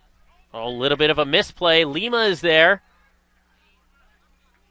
And Lima, a little bit too much power. You can see he's a little frustrated there. As he was Gannon right there, sort of behind him. It's like he wanted to maybe go for the top, but just too much power, and it went over the net. So here's Sotos Burgos again, about to kick it away. It's a booming kick that gets past midfield. And Spiller stays with it. Opportunity, and El Ashgar, I think he did get the deflection from the charging Alfani. So good play by El Ashgar. Alfani had nothing but green in front of him. And this is going to go out of play. So he's going to throw. It is a Shimway. He's going to came in a few moments ago. And it's like that went off of Elliott. Like he stumbled trying to track it down. Now Spiller is going to get the corner kick.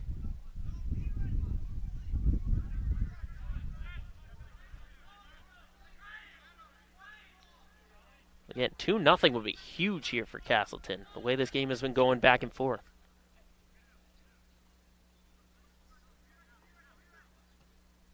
Here's Spiller's kick, and El Ashgar comes in and makes the grab. Just extended those hands, made the easy play.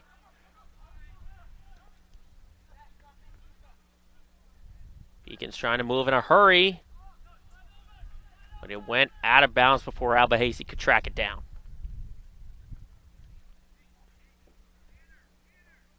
So again, Matt Spiller has the difference here in the game. 1-0 is our score. Coming up on 26 minutes to go here in the regular season finale. Erickson Potter's going to track this one down. And delayed offsides, and it is offsides.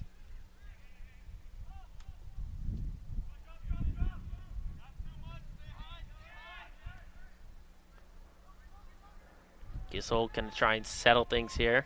That's Lima, I should say.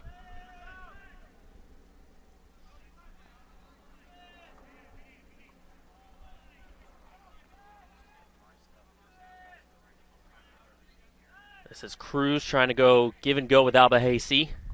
Goes to Braganca. Braganca goes back to Cruz. Tries the middle for DePina. Tried to get it for Braganca. One deflects out. Stays in play though. Ali saved it. Now big clearing kick from the Spartans.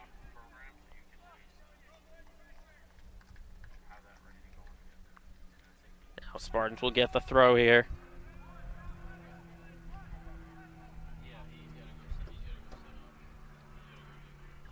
Erickson Potter try to go for DePina. Spiller with the header trying to knock it down.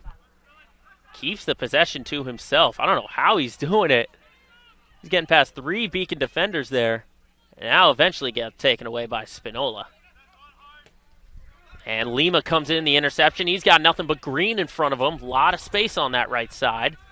Lima now shifts towards the middle, looking for the pass. Intercepted. Like that was Ritzkowski. Here's Erickson Potter. Trying to keep it alive here. Now stays with it. Heavy on that left side. Trying to turn the corner. Good seal there by the Castleton defender. All the way back to midfield for Gisholt. Saw Albahasi try to move it up. And it's going to go Beacon's way here on the throw. Goes into Cruz. Back to Erickson Potter. Tries the centering pass. Header by Spiller, looked like. Or nope, that was Gannon.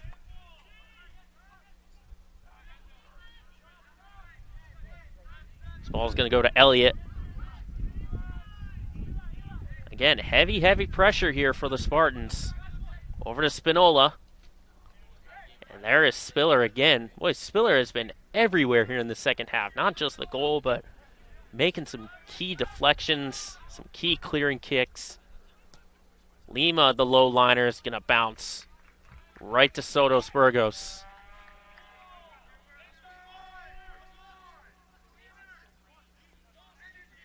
Soderberger's taking his time here. Again, not that time to really think about the clock here, as we're at the halfway point, basically.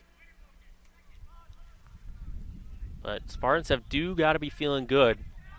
Obviously, they're not thinking it on the field, but there is a 2-goal advantage to be in danger of missing the playoffs.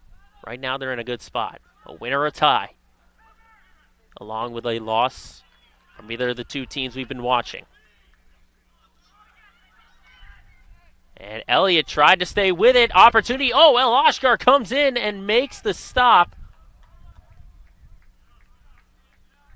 And he comes in and makes the save. That was Alfani who came in, and Alfani is shaken up.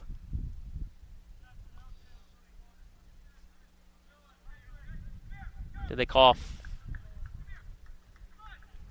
Looks like they're going to attend to Alfani. We'll step away for a quick moment. Actually, no, we won't, as Alfani looks like he's up.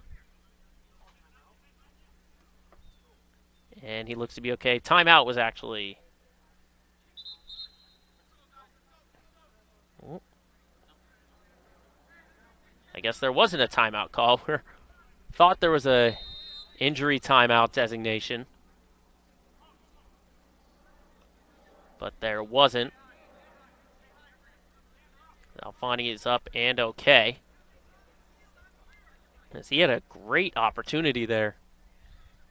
Got free. Elliott fell down. El Ashkar came in and made the sliding stop. As now clock will restart once again. This was just a drop ball to El Ashkar.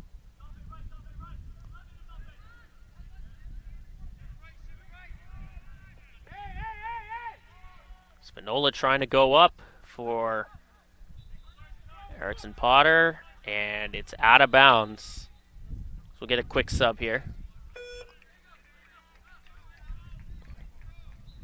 This is O'Connor to come back in. Here's a Spartan throw. Goes over the Castleton bench. Another throw opportunity for Ali.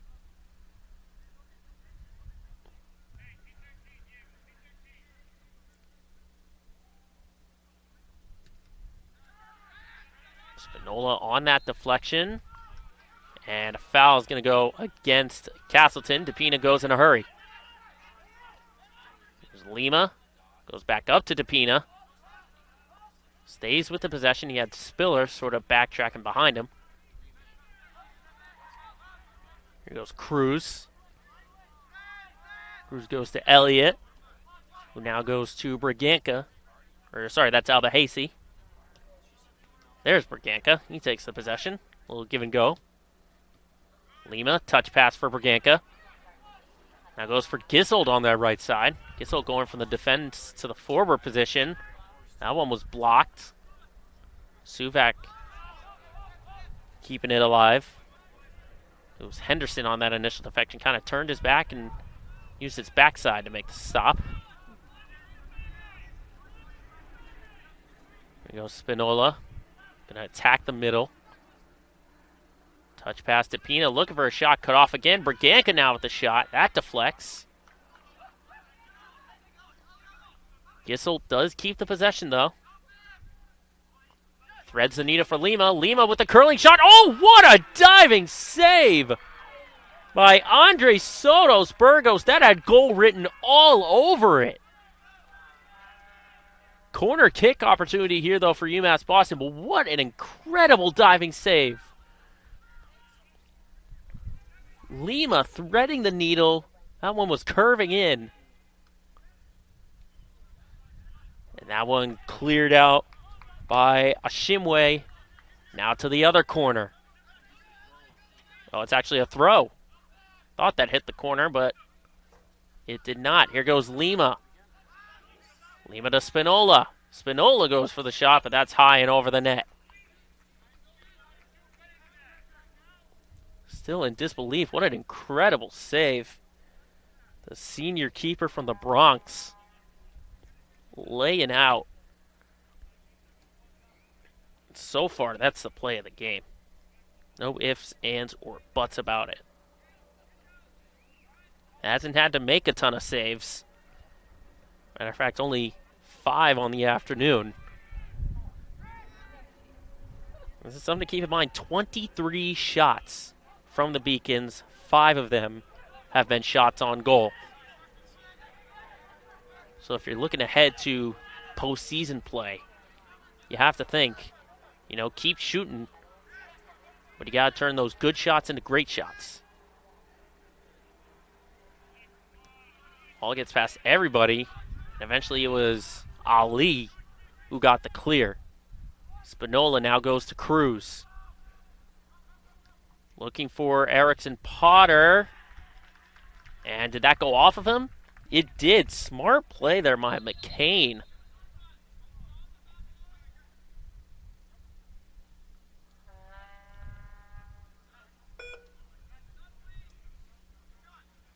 I was trying to... That play, it looked like Erickson Potter just tried to leap out of the way, but McCain's, with the heads-up play, kicked it right off of him. So give him momentum still on the favor of the Spartans. Seen the Beacons get a couple of shot opportunities here, but Spartans have stayed grounded.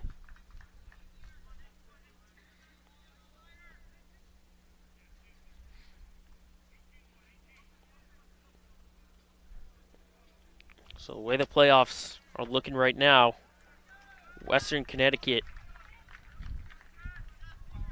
already locked up the regular season title. They will be the 1 seed. Beacons will be the 2 seed. In all likelihood, Eastern Connecticut will be the number 3 seed, but it's 4, 5, 6. That's still a way to be determined. Off that corner, that goes over Elliott's head. And now he tracks down the possession. Goal kick here for El Ashkar. Beacon's going to move up in a hurry.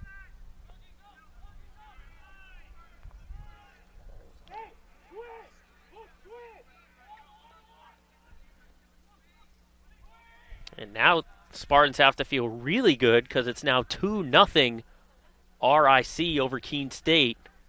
Again, we mentioned all the scenarios to clinch the playoff berth. This gets deflected. Another corner kick opportunity for the Beacons. We talked about all the scenarios to just get into the playoffs. We haven't touched much upon the Spartans possibly getting a home game in the quarterfinals on Tuesday. If they win this game and Keene State loses their game, they will get a home game.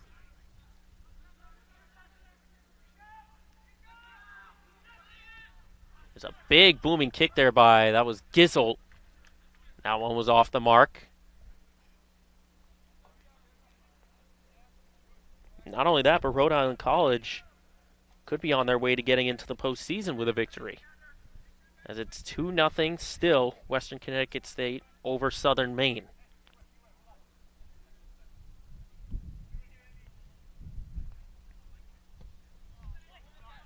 It's a low liner. Here's now Lima with the possession.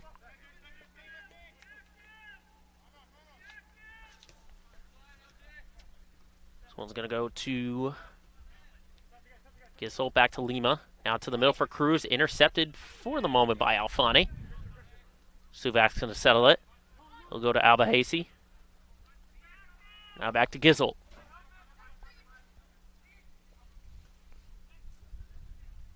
Trying the seam pass. Intercepted, though, again.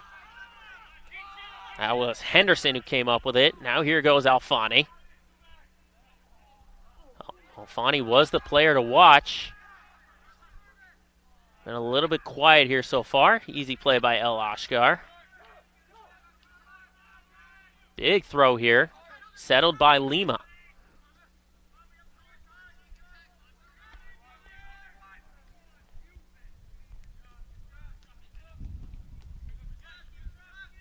Goes Gissel, turns towards the middle, taking his time here, being very patient.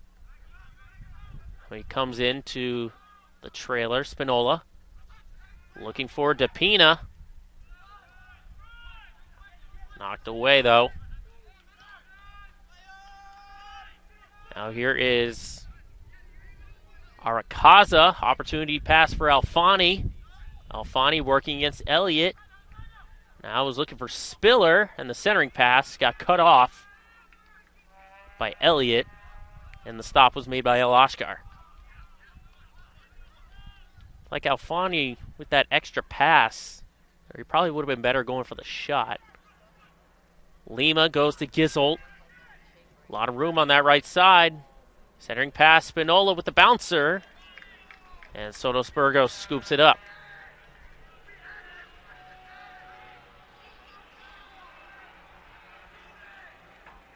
Here's Sotos Burgos.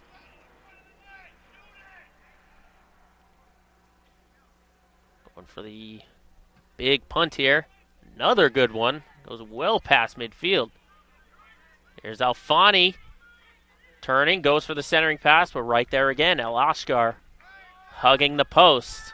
Seems like that's the matchup that the Spartans are really going for. Alfani in a one-on-one opportunity against Elliott.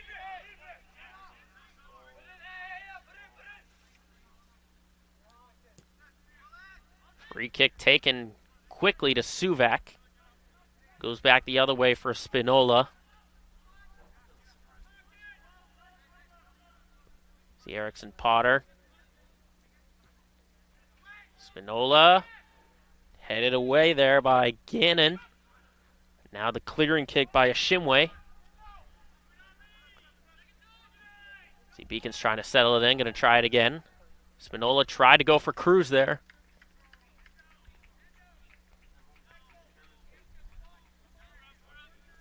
And Sotos Burgos with another goal kick.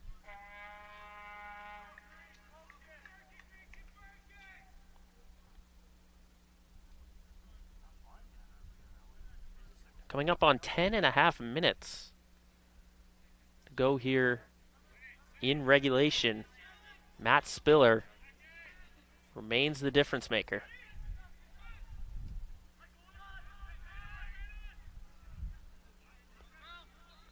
DePina chasing after it. Foul on the Spartans, and DePina goes in a hurry. Threads it for Lima. Still plenty of time to work with here for the Beacons. The 10-minute mark. Only one goal is what they need for the tie. Gishold gets pushed from behind there. That was Anderson. Beacons have Lima, who's going to take it.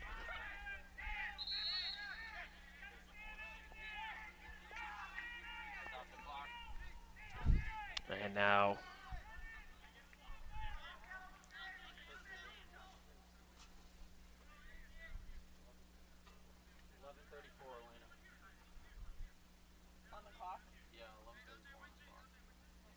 here is Lima.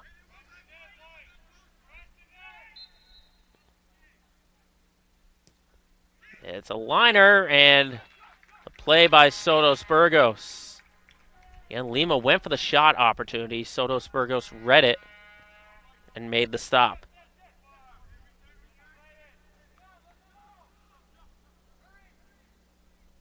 Here's the boot.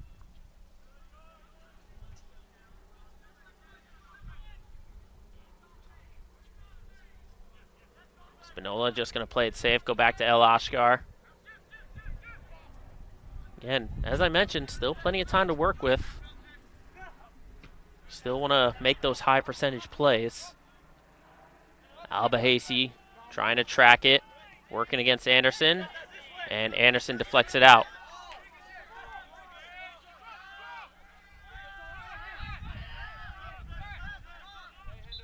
Albahasi looking for the throw. Looks like we're going to sub before something goes on. See D. Almeida come back in. And we saw D. Almeida only for a few minutes, probably about the first half here in the first. Now here's Albahasi on the throw. That's definitely an offensive pickup there when you get D. Almeida back in. Of course, his 15 points lead the team. He's got 7 goals on the year. Now here he is. It's like he overran that one, though, and Ali with the takeaway. So, Coach Beverlin thinking he doesn't care if the team's already locked up their spot. They're going for the win, or at least go for the point in the tie. Elliott on the takeaway. Cruz to DePina. And goes back to Albahasi.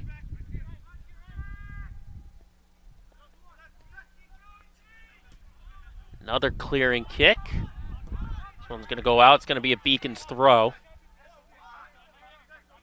And Suvak's going to get it in a hurry. Look at all the space that Suvak and Elliott have.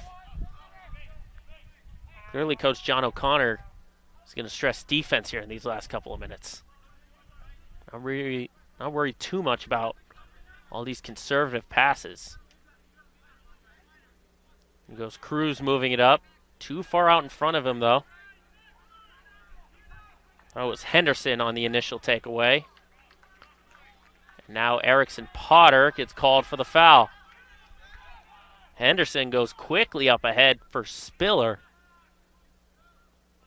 Spiller on the corner. Erickson does the smart thing and turns. And El Ashkar taking matters into his own hands and clearing it out. We'll set up a corner kick opportunity, looks like. Spiller's going to head on over there.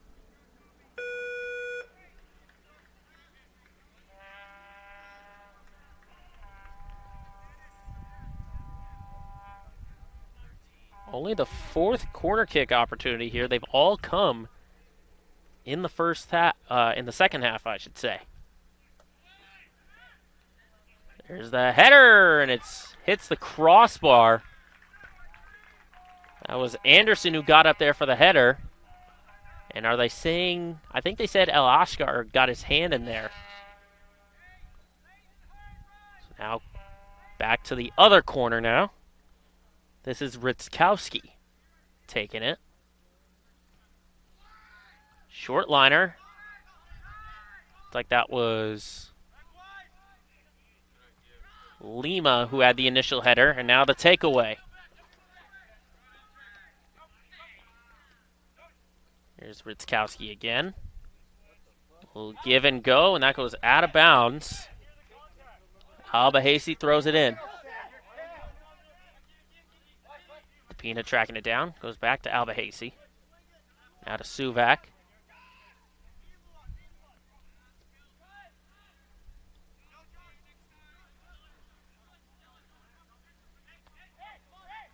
Beacon's being very smart for the moment, not trying to rush anything.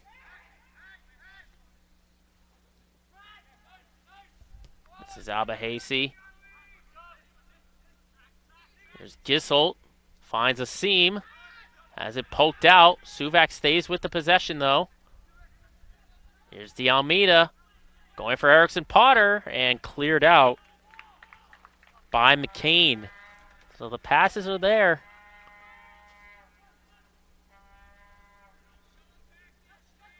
Here's Depina again. Heads towards the middle for Albahasi. Goes for the shot wide to the right. Maybe hoping for a deflection there. Possibly get a corner. But instead, it's a goal kick.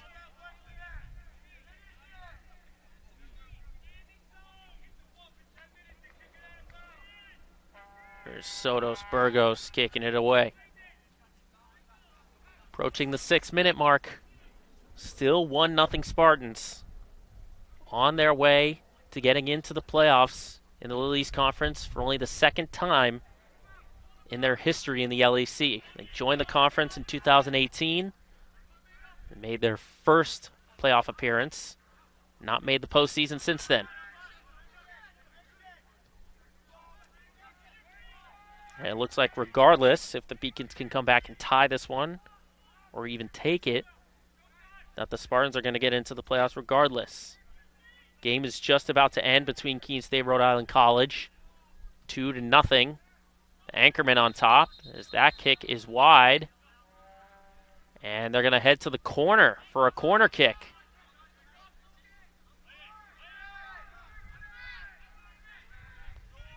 See who's going to take this one. It's Lima.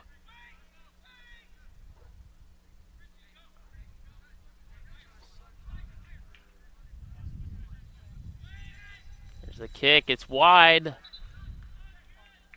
It's like Berganca was in there, but it went off of Castleton, so to the other corner now. Gisholt's going to take this one.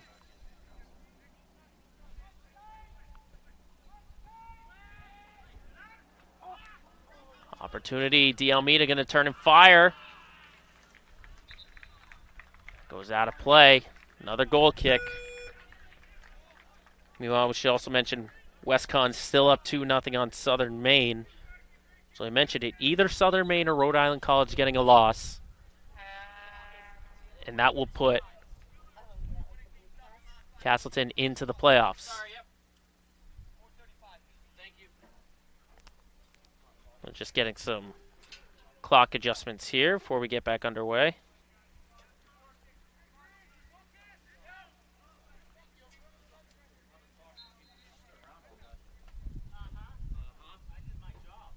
Kick is away for Sotos Burgos.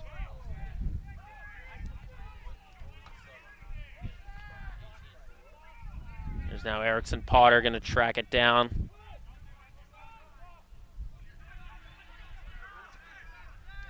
Elliott trying to get it in there. Again, Spartans take it away.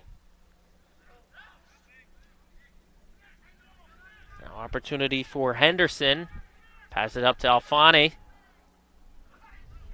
Now wide open here is Ritzkowski. Didn't take the shot, though, right away. Kind of waited to make a move on the closest defender, that being Alba Hasey. Now Lima goes to Tapina. Goes back to Gizzle. Gizzle changing the direction. Goes back to Cruz. Now to Lima. Lima the touch for Gizzle. Again, Spartans forcing the pass. Forcing a bunch of passes instead of shots. Here's Alba Hasey. Knocked away for the moment. Suvak, though. Back to Alba Hasey.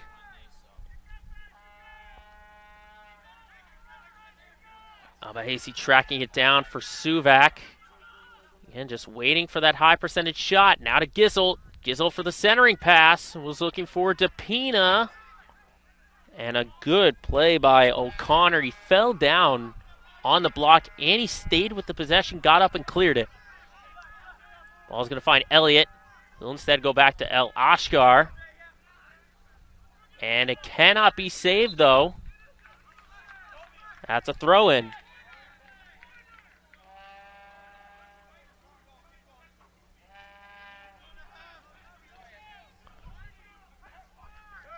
Again, 1-0 remains the difference. See if the Spartans maybe play keep away here. It looks like that's what Alfani's trying to do. Elliott trying to take it away, and that's a foul on Elliott.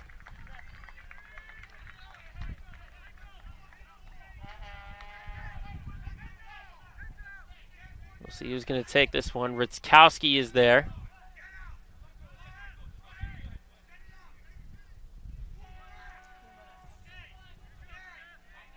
See, it's Alba Hasey and Lima. This is Ritzkowski and Spiller. Spiller backs it off. Ritzkowski goes for the centering pass and knocked away. I think El Ashkar got a hand in there. Poke it out. So now another corner kick. Spiller's going to make his way over.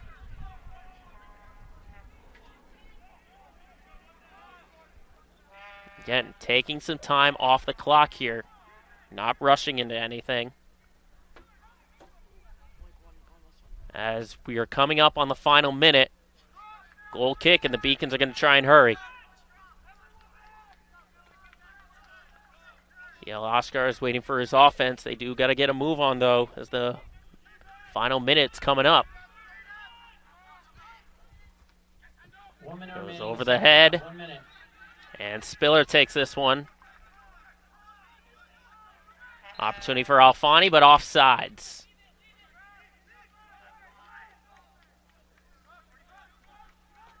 You can see not a lot of urgency here by El Ashkar on the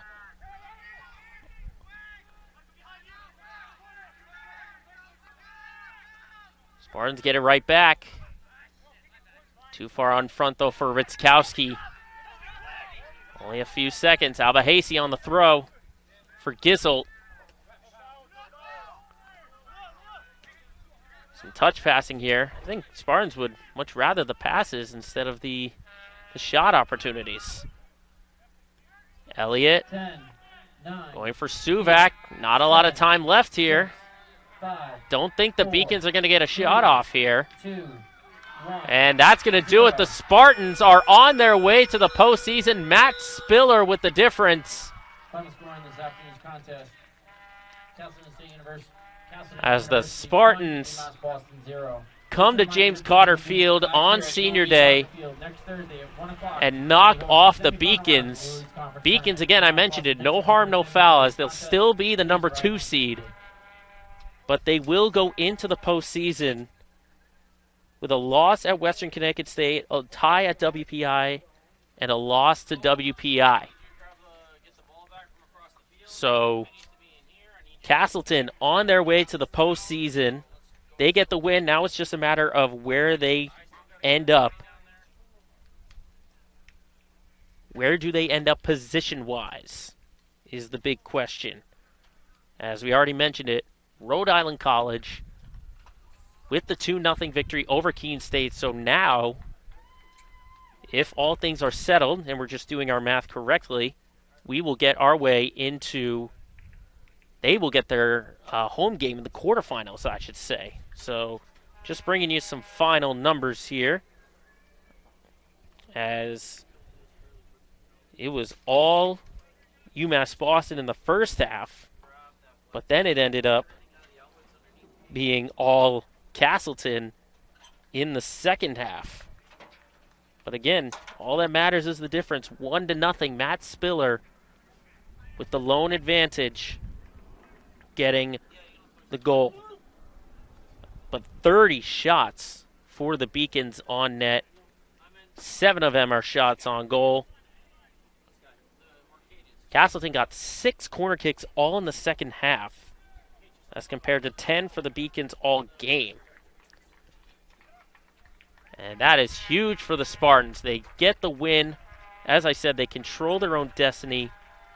Getting into the postseason, they had a bunch of different scenarios to do. They got the win, and now, if all things stand the way they are, they're getting a home game in a quarterfinal matchup with Keene State's loss.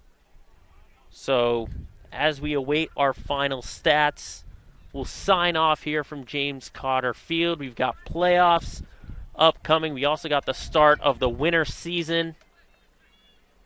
What a way to end it here at James Cotter Field. We will see these Beacons back in action at the postseason.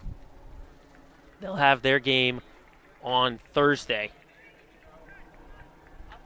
Meanwhile, we got the women's team. They're also in the postseason. Still a lot of scenarios, though, if they can get the home game. So, again, there are your numbers. 30-8 shot advantage for UMass Boston. But it was the one goal. That's the big difference. Before we sign off, let's look at our upcoming schedule here for men's soccer. As mentioned, they are the 2 seed. They get the bye. So it's just a matter of who their opponent will be. It'll be Thursday. We know that for a fact. We know it'll be here.